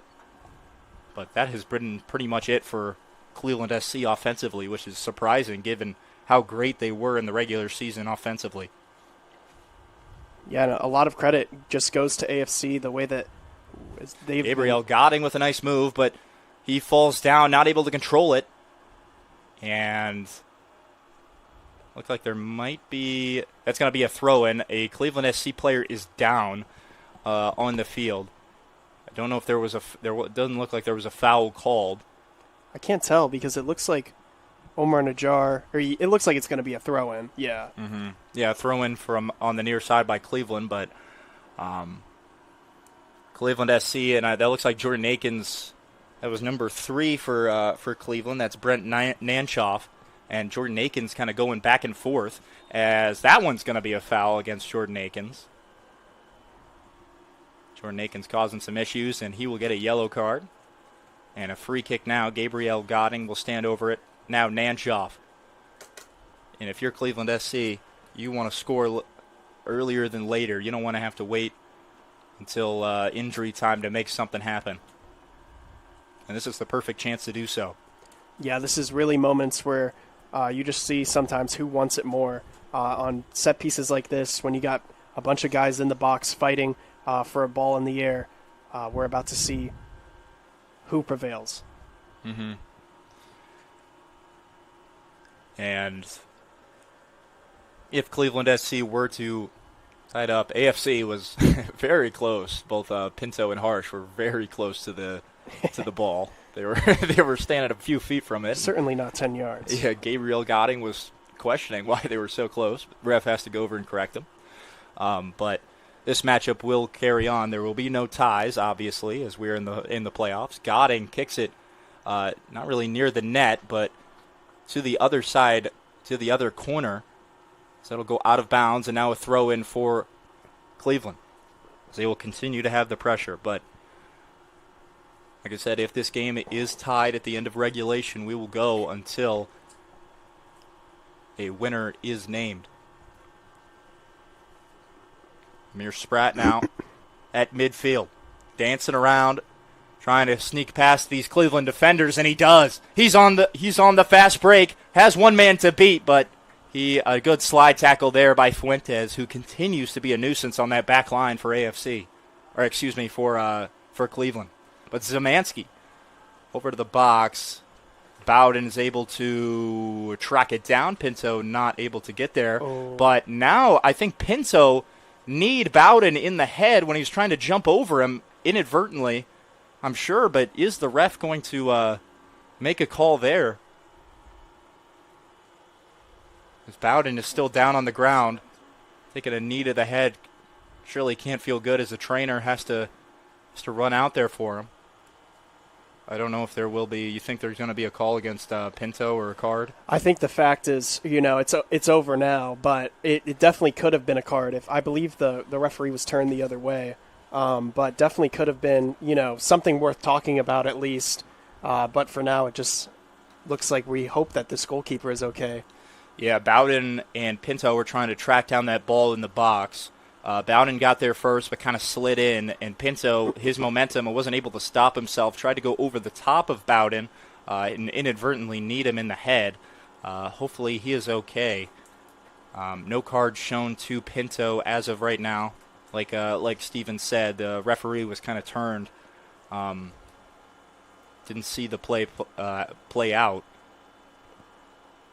Something about Gabriel Godding, too, is he might be the most passionate on this team. I mean, he does have a lot to say. He is very, involved with any decision in this game, and he's always, the first to raise his hands and to pick up his teammates, it seems like. Just something that is vital, obviously for this Cleveland SC team. And he's really been their heartbeat throughout this game.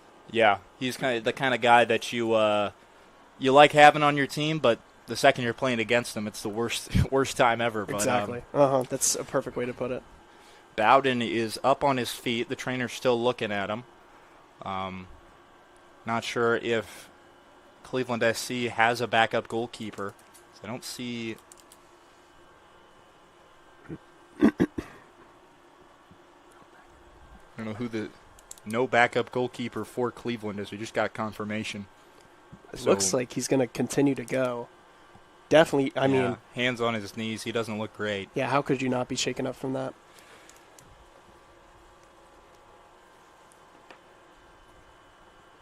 This would be, if Bowden were not able to continue, this would be like a Amir Spratt situation where he had to sub in. What was that game? That was Buffalo last year. Unfortunately, I was not on the call for that, but Steven and Ryan talked about that. That was the season finale against Buffalo where Amir Spratt came in to play goalie and had a pretty good save, I think. Oh, he had a couple good saves. I mean, if you go back and watch the video on there, it is unreal the saves that he makes in that match. Yeah, and for a guy that, I mean, you could just put him about anywhere on the field and he would produce. He would give it all. I mean, he gives it all anywhere he goes, but especially just the ego that he has. There's none. I mean, the way that he's able to just sacrifice himself for the team continually it's admirable. Yeah. Bowden looks to be okay, and Pinto went to go and check on him and definitely apologized for that inadvertent knee. But we are back in action. If Bowden were to go down, like we said, Cleveland SC, I don't believe they have a backup goalkeeper on their roster, as AFC will win possession there. That would be a huge loss. I don't know who would step in and play goalkeeper. When it goes out of bounds, that's going to go off of Pinto, as Cleveland SC will regain possession just on their side of the field.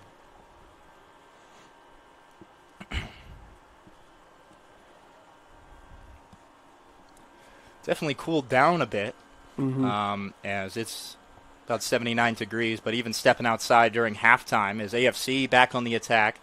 Gets it to Spratt in the box, looking to find an open lane, but it's deflected for the moment. And now Gabriel Godding is off to the races, but Pinto's able to track him down and get the ball away from him. And everyone on Cleveland SC expecting a foul. Yeah, and Godding was upset with the ref. You can tell that one is crossed to Harsh in the corner. Harsh looking to find a teammate. Kersey with a shot on the goal, deflected by Fuentes. Now Fay trying to just get it away from AFC, but AFC unrelenting in their offense or in their defensive pressure. Now Godding has something to say with to the referee. And it looks like, I believe there was a player down in the back.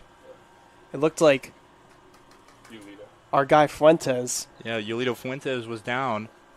Looks like a hydration break. Yeah, it looks like they're going to take this to the hydration break.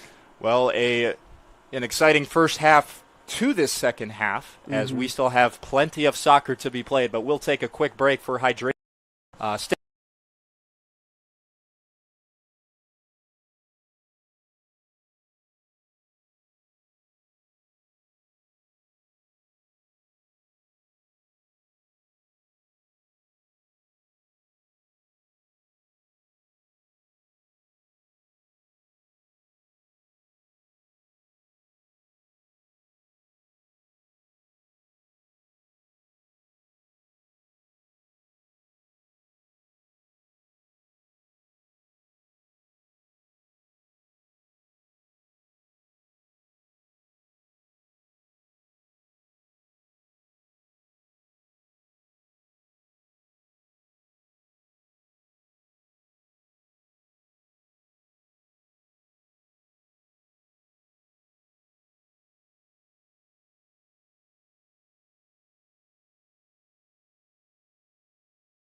Ready? Yep. Hello, everyone. Welcome back to the second half of NPSL soccer action. We took a short break for a hydration break, but we will restart play momentarily. But right now, Ambassadors with a 1-0 lead, clinging to it with about 20 minutes to go. But no doubt we'll have some injury time, some hydration break time added on to the end of this. So still plenty of soccer to be played, but right now Cleveland is down and looking for any type of offense. But AFC clinging to that 1-0 lead, as we said. But I'm joined here with my partner, Stephen Caroli. And Stephen, we've seen a lot from AFC. Is anything impressed you? Anything surprised you with this AFC team or this Cleveland team, matter of fact? I feel like it's just like in moments like these, I've talked about it a lot throughout the season, the stoicism of Ryan Dean and the coaching staff, and really just everybody through AFC. It's been trickled down from the top down. I mean, the way that these players in tense moments just seem so present of the task at hand, it's impressive. And looking for more of that, especially, in the minutes we have now going on, this is going to be the most intense part of their season. Yeah, I mean, they usually look locked in. Tonight, they look. What's past locked in? What's the next step? I don't even know. Extra locked in. They're bolted in. I don't even bolted. know. They are bolted in. It's Pinto trying to keep possession deep in the box. That caught me off guard. Stumbled over my words a bit there. I wasn't expecting Pinto. I wasn't expecting that either. Have it in the box. But now here comes Nate Worthmuller looking for his signature play, the long throw from the corner. Yeah, and AFC, other than the Olympico we saw, don't score on set pieces as much. Mm-hmm. So, look, definitely a harping point for Ryan Dean, even the last couple of weeks. Yeah. But a chance here. Worthmuller sends it, a deep fly ball into the box. It is over to Spratt. He is able to get it by the first defender, but a nice save there by Bowden. Oh, man, another dangerous play for AFC. They almost went up 2-0, and essentially that would have put this game away, with just how well both these teams have been playing. But yeah, this game is just so in contest right now. Both teams, really can't get an arm over another one. It's just so impossible to find a clear-cut chance when, both teams are really putting it all on the line. Yeah, and that's very similar to what we see with the Erie Commodores and the Flower City Union game. They are now tied at 1 apiece going into the 84th minute. Both those teams fighting for a spot in the championship match. But both games in the NPSL right now are heavily contested, as Cleveland SC now the only team to have not scored a goal, but a big slide tackle from Kersey gets it away from Cleveland for the moment. Cleveland trying to hold on to it. Skladany clears it out, but now Fuentes will get it over to Godding. Godding will up the tempo, down the field to Musaba on the far side. Good defense there from Depperschmidt. Who is they going to give it to? Depperschmidt does a nice job getting in the way of, I believe that was Musaba, and preventing anything dangerous from happening there. But now a goal kick for AFC, and just great defense from Depperschmidt. Yeah, that was a really scary moment. A great ball in, a great run in as well.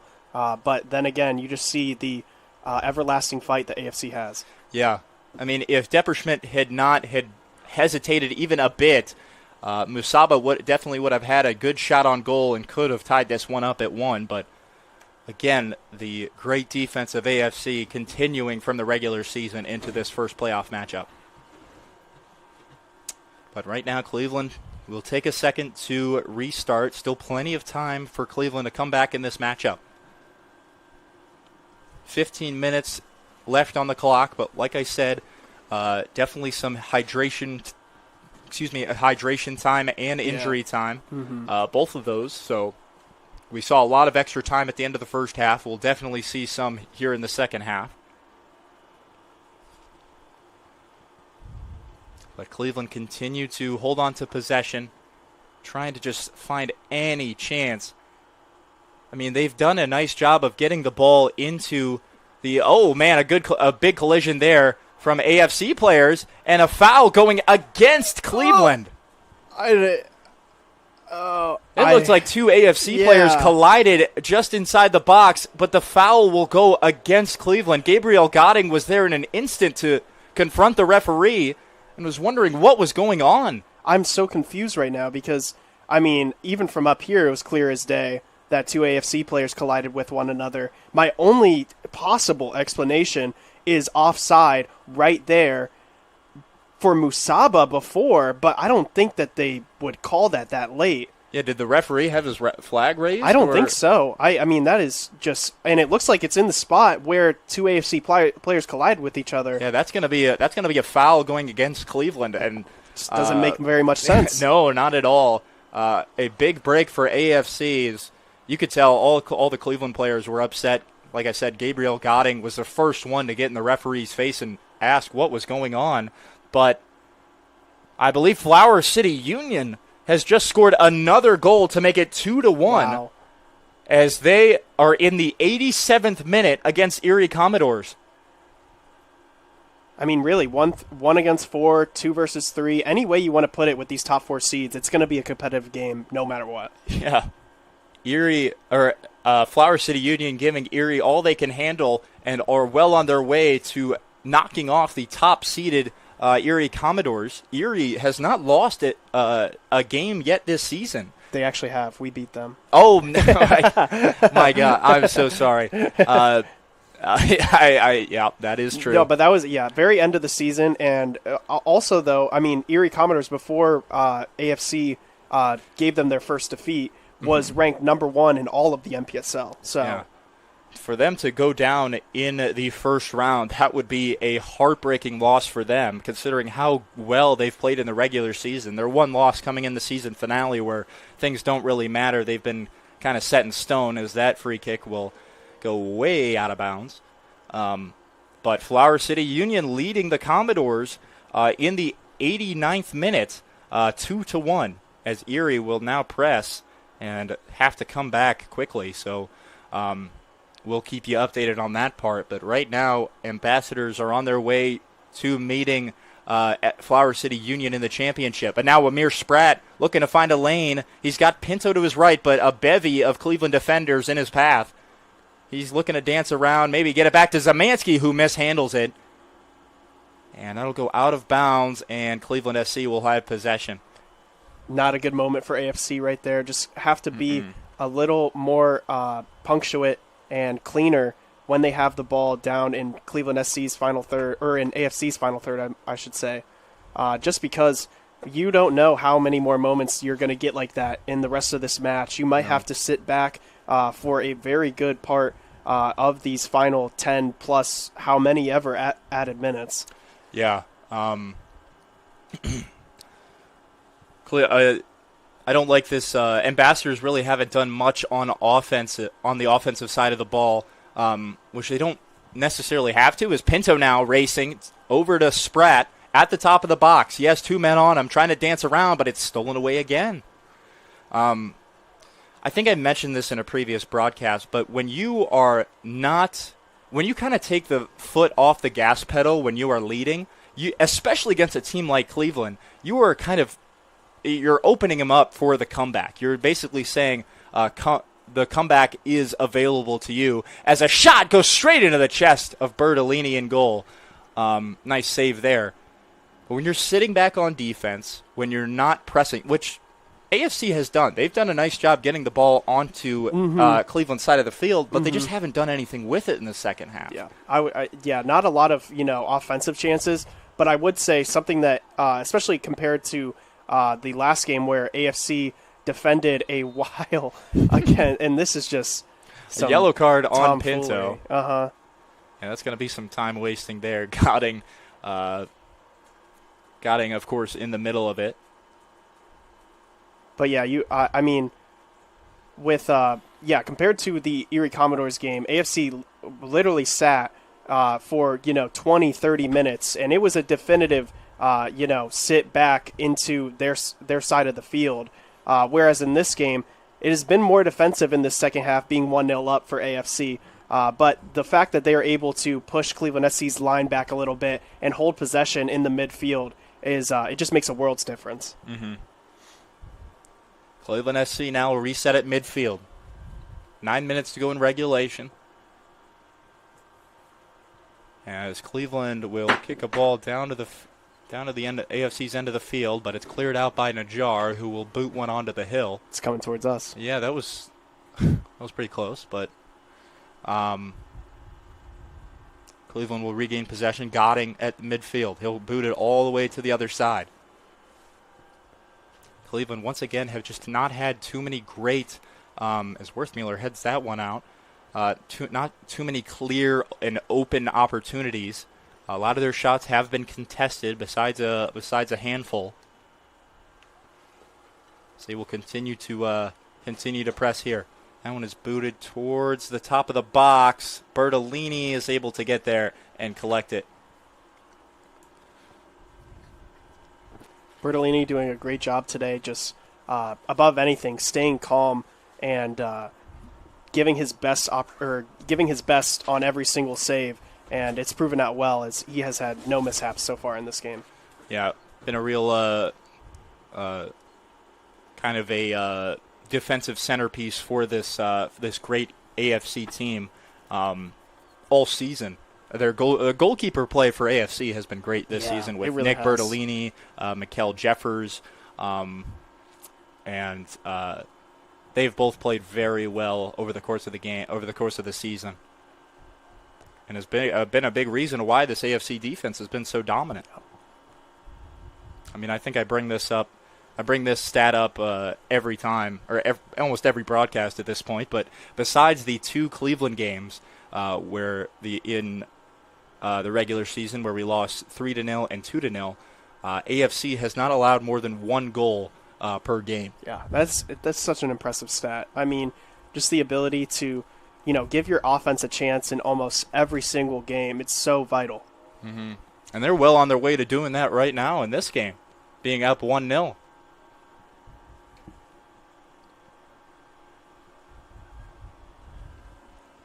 Cleveland will have to reset on the back line. They're doing a nice job keeping the ball on AFC's side of the field, but haven't been able to execute deep in AFC's third. That one is crossed at the top of the box. Go ahead. And you can just see AFC just being prepared to sit in this block, as you can see the midfielders for AFC dropping back just ever so slightly as time goes on. Mm-hmm. And if Spratt or Pinto get a breakaway ball, they should definitely do everything they can to, get it down the field, because that's wasting clock, and it also gives you another chance to put this game away, essentially. Because another goal here, it would put, with how good AFC's defense has been, it would essentially put this game away. That one's crossed into the box, but Najjar is there to clear it out.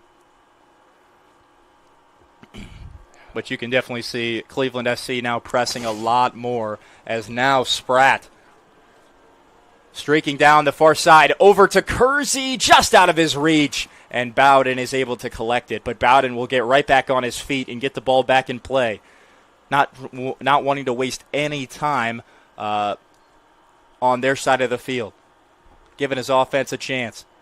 Such a great tackle. That was a tackle?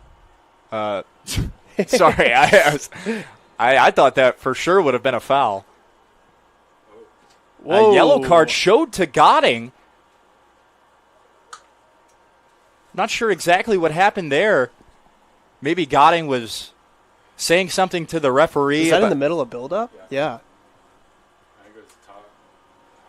Maybe talking a little bit too much. Godding has been fired up this entire game, and he, like you said, Stephen, he's kind of the heartbeat of this team, but maybe said a little bit too much to the referee that during the build-up, the whole play stopped, and he is shown a yellow card. And you could see that a few of the players for Cleveland are frustrated with Godding because they were, like I said, they were on the build-up. They were, and with time running down, you're not going to get too many opportunities like that again. Right, and it's really easy, especially in games like this. It's so easy to let go of your control over your emotions, just because you feel like everything. Well, I mean, technically speaking, win or go home, everything is on the line. Yeah. But just maintaining that level to where you don't step over the line and maybe cost your team a great opportunity for possession, like we just said there.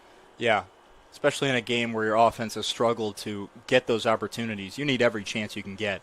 As Ryan McGinnis pointed out that there was a yellow card shown to the Cleveland bench. I'm sure they're upset over there. And another yellow card. One to the coach, one to a player. One to a coach, one to the head coach, and one to a player. As they are certainly not happy about something. Definitely, they probably are upset about the yellow card being shown to Godding and stopping mid-play. Yeah, definitely. I think that was an interesting decision, just because I feel like typically you would wait until the ball goes out of bounds or such and such to show that card after the possession is done.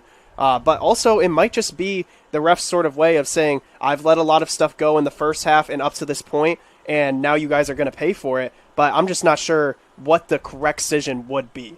Yeah, that's almost like stepping into the game as a referee. That's what I was going to say. You're killing all of Cleveland's momentum there. Exactly. I think waiting until afterward to show that you're not messing around anymore is the better move, because as now, is that Amir Spratt down again in the corner? Guy hitting the leg, trying to keep the ball in. He's down holding his ankle, and a bunch of Cleveland players are no doubt over there talking to the referee, wondering if this is maybe a little bit of time wasting, but we already have some. Sorry, go ahead. I will say Amir Spratt came into this game with a little bit of an ankle. Oh, wow. knock, so. A little shoving match is broken out. A yellow card shown to a Cleveland player. Looked like someone was pushed. Amir Spratt not happy with Godding. I'm not sure. I would love to be down there right now and trying to figure out what's going on, but sorry to cut you off there. I was not expecting the push there. But go ahead. You remember what you were saying? I mean, just so I not really, but I feel like there's just so many emotions right now. And, yeah, there is. And it's the referee definitely needs to get this game back into control a little bit. Obviously, you can't, stop anything with Amir Spratt going down with a little bit of a knock. He's getting subbed off. But yeah, it looks like he's going to come off now. They look precautious. Yeah, definitely. Yeah, definitely just looking to, Ryan Dean is saying we have 10, 15 minutes left, maybe more than that. And no, probably 10 minutes. It might be 11 or 12, yeah. And I feel like the decision is just to make sure that his star forward doesn't get injured or doesn't get, something from the spell of emotions that we're seeing here. Yeah, I mean, Amir Spratt does have a yellow card, if you remember. But that's an interesting play because of how much time is left. No doubt we have a hydration break. We have all the stoppages with the injuries, and then the yellow card right there where the referee had to go over and give multiple yellow cards to the Cleveland bench, and he still is the play is not continuing now. Made Brendan Swan step off. And, yeah, this is just so interesting because now the referee is saying that Amir Spratt cannot come off until maybe this is taken or... Amir's already off. Amir's off, but Brendan Swan is not on the field. Yeah, playing with 10 men down. It feels like nobody knows what's going on. Everyone is confused, including us up here in the press box. I think the biggest answer will be how much stoppage time we are going to get, and that is just going to be an interesting number to see.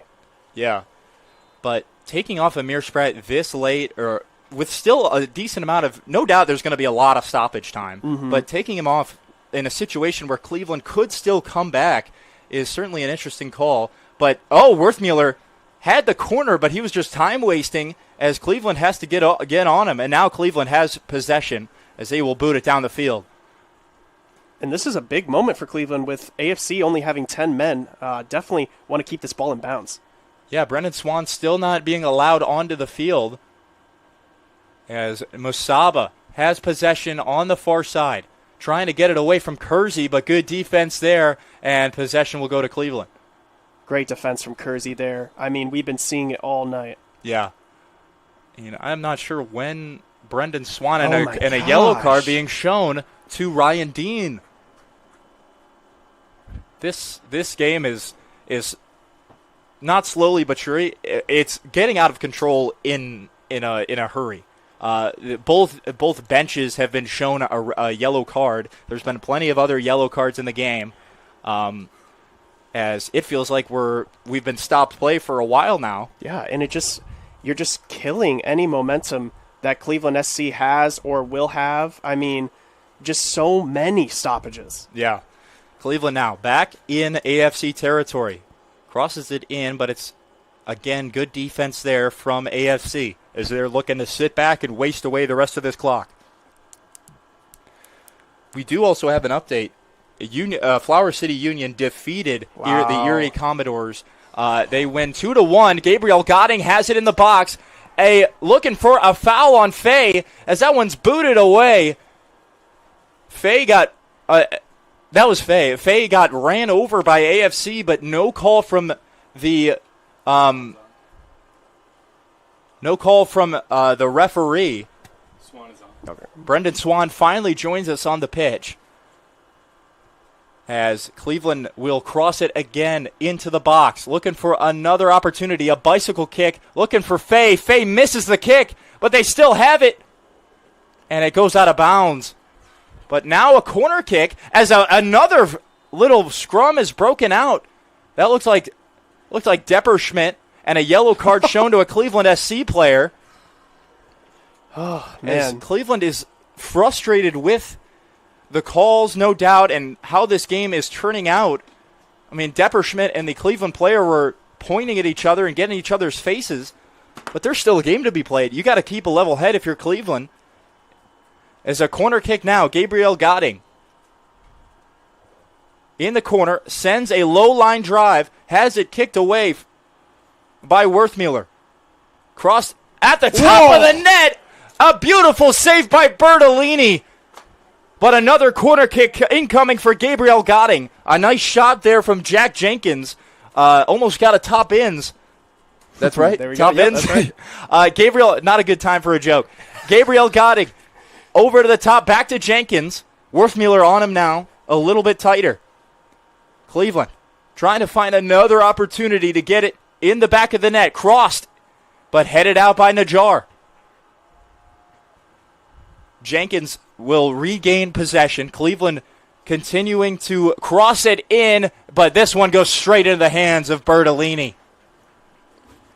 Bertolini, the man for the moment, and meeting the ball all the way at the pinnacle, searching for that top left corner. What a save, cat-like reflexes from the man in green. What a sequence right there.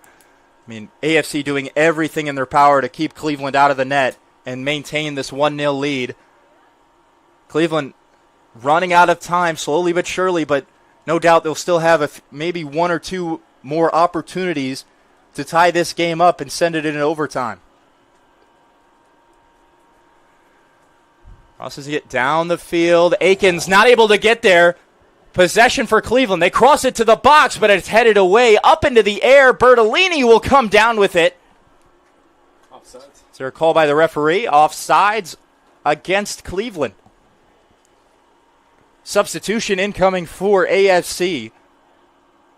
It's going to be James Disidoro. James Disidoro.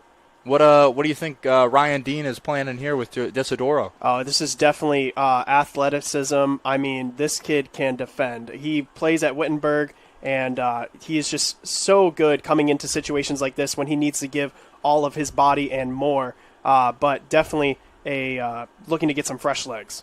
Did you see who went out? Sclidani. Matthew Sclidani will be on the bench for the rest of this game, but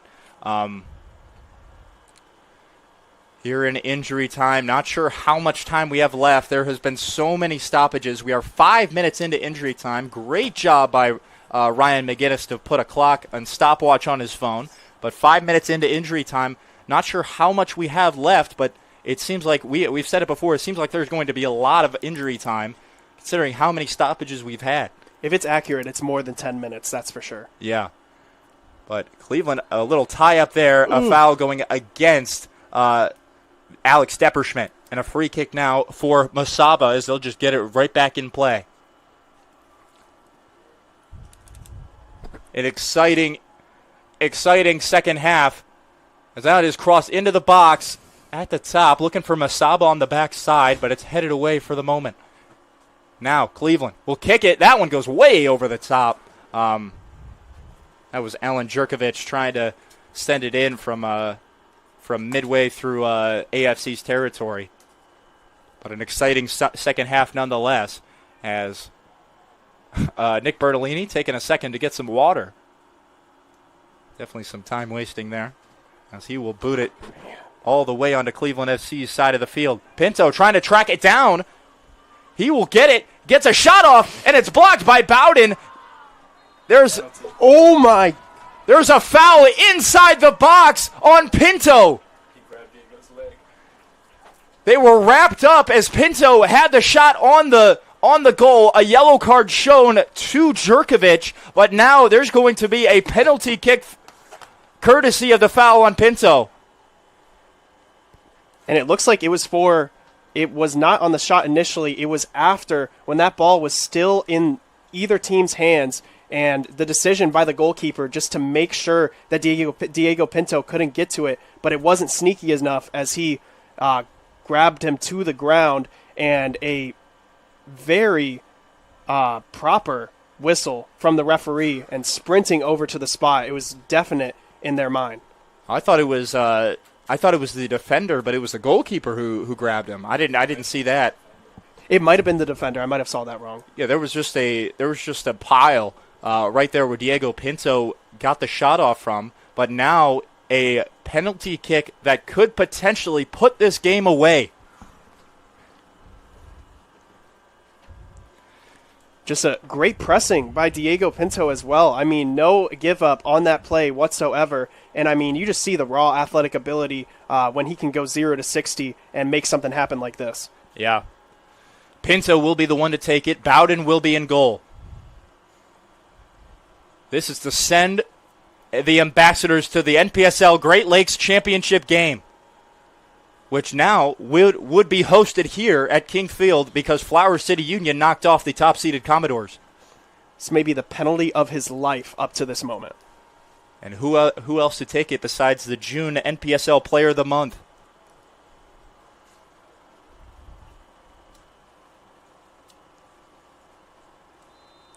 Pinto will kick it into the net, and he buries it! And that will no doubt send the Ambassadors to the championship game. They will avenge their 2 losses from earlier in the season and no doubt knock off Cleveland SC here at home in the semifinal. And this is how Diego Pinto started the season, getting a goal against Flower City from the spot, perfectly put into the side netting, and it's the same result in the semifinal of the NPSL Great Lakes Conference. What a penalty, what conviction, and what power from Diego Pinto. Mm-hmm. The leading goal scorer for all of the Great Lakes Conference. That would be his 14th goal of the season and his first against Cleveland SC. Wow, what a moment for this AFC team. Coming into this game, not scoring a single goal against Cleveland in regulation, as that ball will just go out of bounds. Not scoring a single goal in the regular season against Cleveland SC. Coming into this game and dominating with a 2-0, as of right now, a 2-0 lead here in injury time in the second half. And it looks like Patrick Hardup coming in for AFC. Jordan Akins will come off.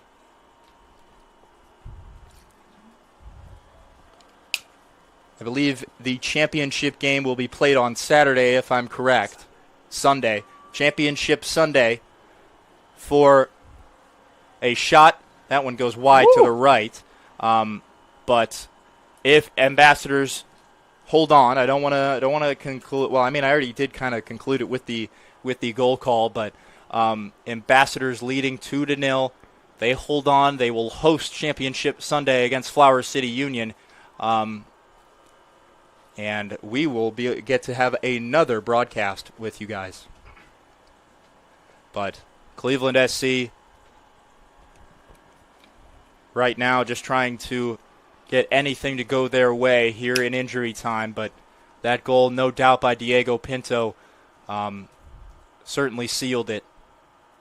And again, AFC will continue to show heart on the defensive side of the ball as they're even with this 2-0 lead here in injury time, they're not backing off. They will continue to show effort.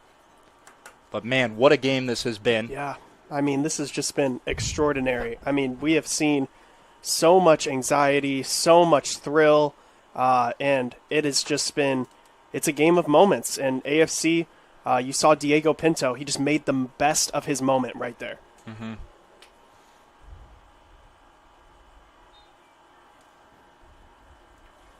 With Flower City Union winning the matchup against Erie Commodores, we have to mention that the Ambassadors swept the regular season series against them. They won 3-0 in their first matchup. Mm-hmm. Or was it 3-1? It was 3-1, and then 3-1, and then a 2-1 victory here at home. But I'm not sure how well that bodes in AFC's favor, considering that Cleveland was 2-0 against us in the regular season, and now with AFC with a little bit of vengeance comes back. As that will do it. AFC will head to the championship match, as there's still some talking on the field, but AFC defeats Cleveland SC here at home in the semifinal to take a 2-0 victory and send themselves to the championship game on Sunday.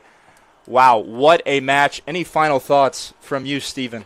Just this team deserves this. I mean, they have been working so hard. You know, they faced adversity, losing 5-0 on aggregate against Cleveland SC, and then flipping the script and winning 2-0 in the semifinal. I mean, the stats, the paper, it shows the will and the determination that this AFC team has.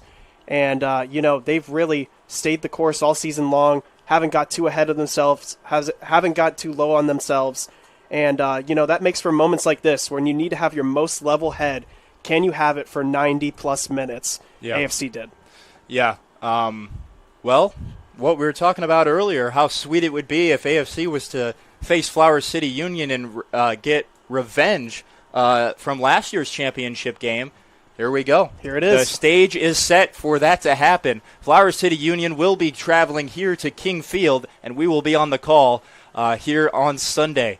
But I think that's going to be it for me and Stephen. Riley Tynan. This has been Riley Tynan and Stephen Caroli in the booth. Thank you guys for joining us once again, and we hope you continue to join us on Sunday for the championship match, which will be held at, you know what time, 7 o'clock? I think around 7 o'clock. 7 o'clock. Uh-huh. We will see you then. But, again, thank you for joining us.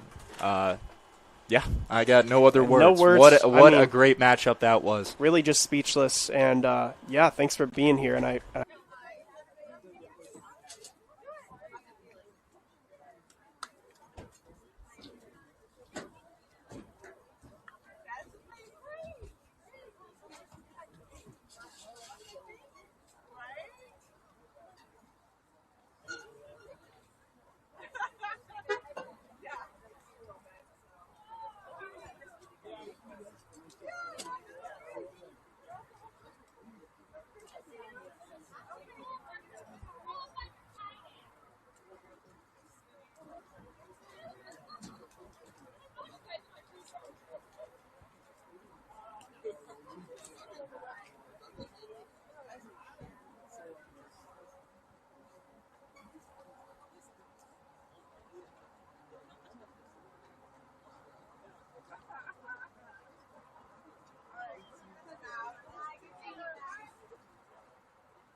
to take her back home with you.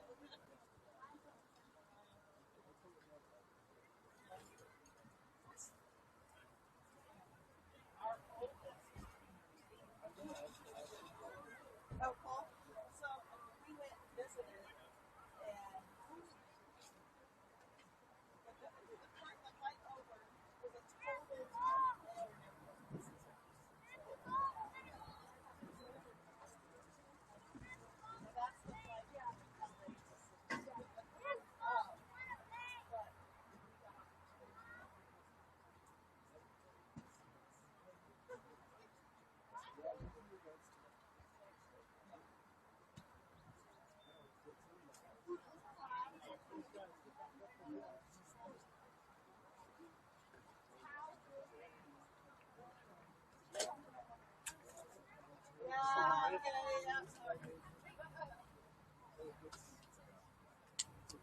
How long are you here for?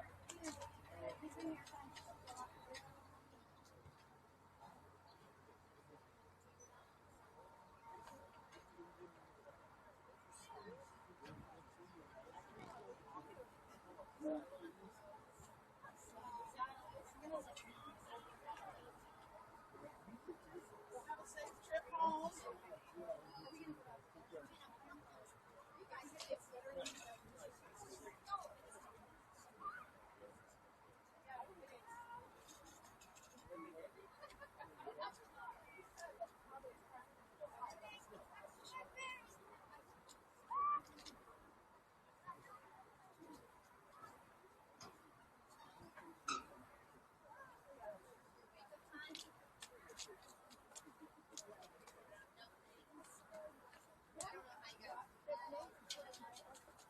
Then I get home.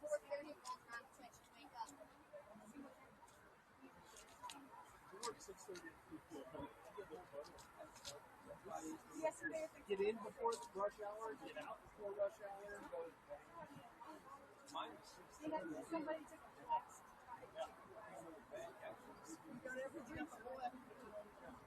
However, by 9:30, that's why I'm like dreading this drive.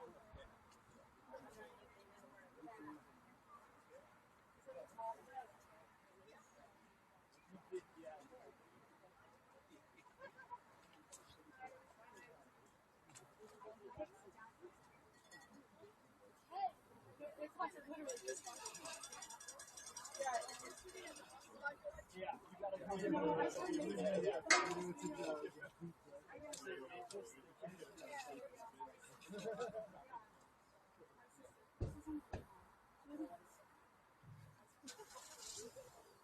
When you the itch, I want to play.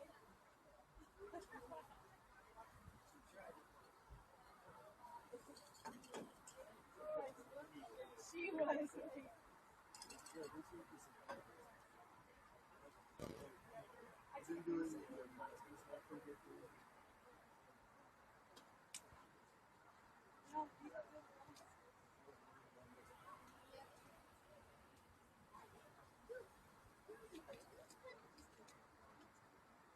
So excited. We went to watch Colt play. And, hey, we're handing out blankets. So we went to the show.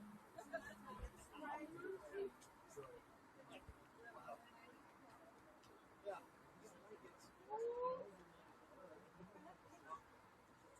No, it was just that was the giveaway. Like, it's not a blanket. Oh, no, this was in college. Oh, cool. Yeah, this is cool. No, it was like, the guys. Yeah, so it's their winner. Actually, it was nice.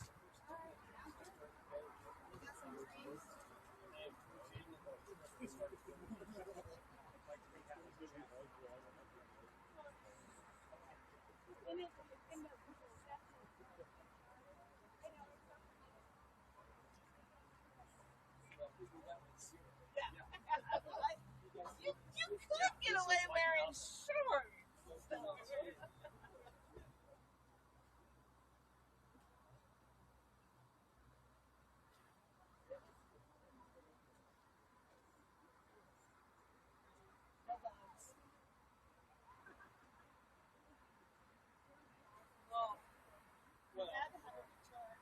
an exit point. Like having coaches leave and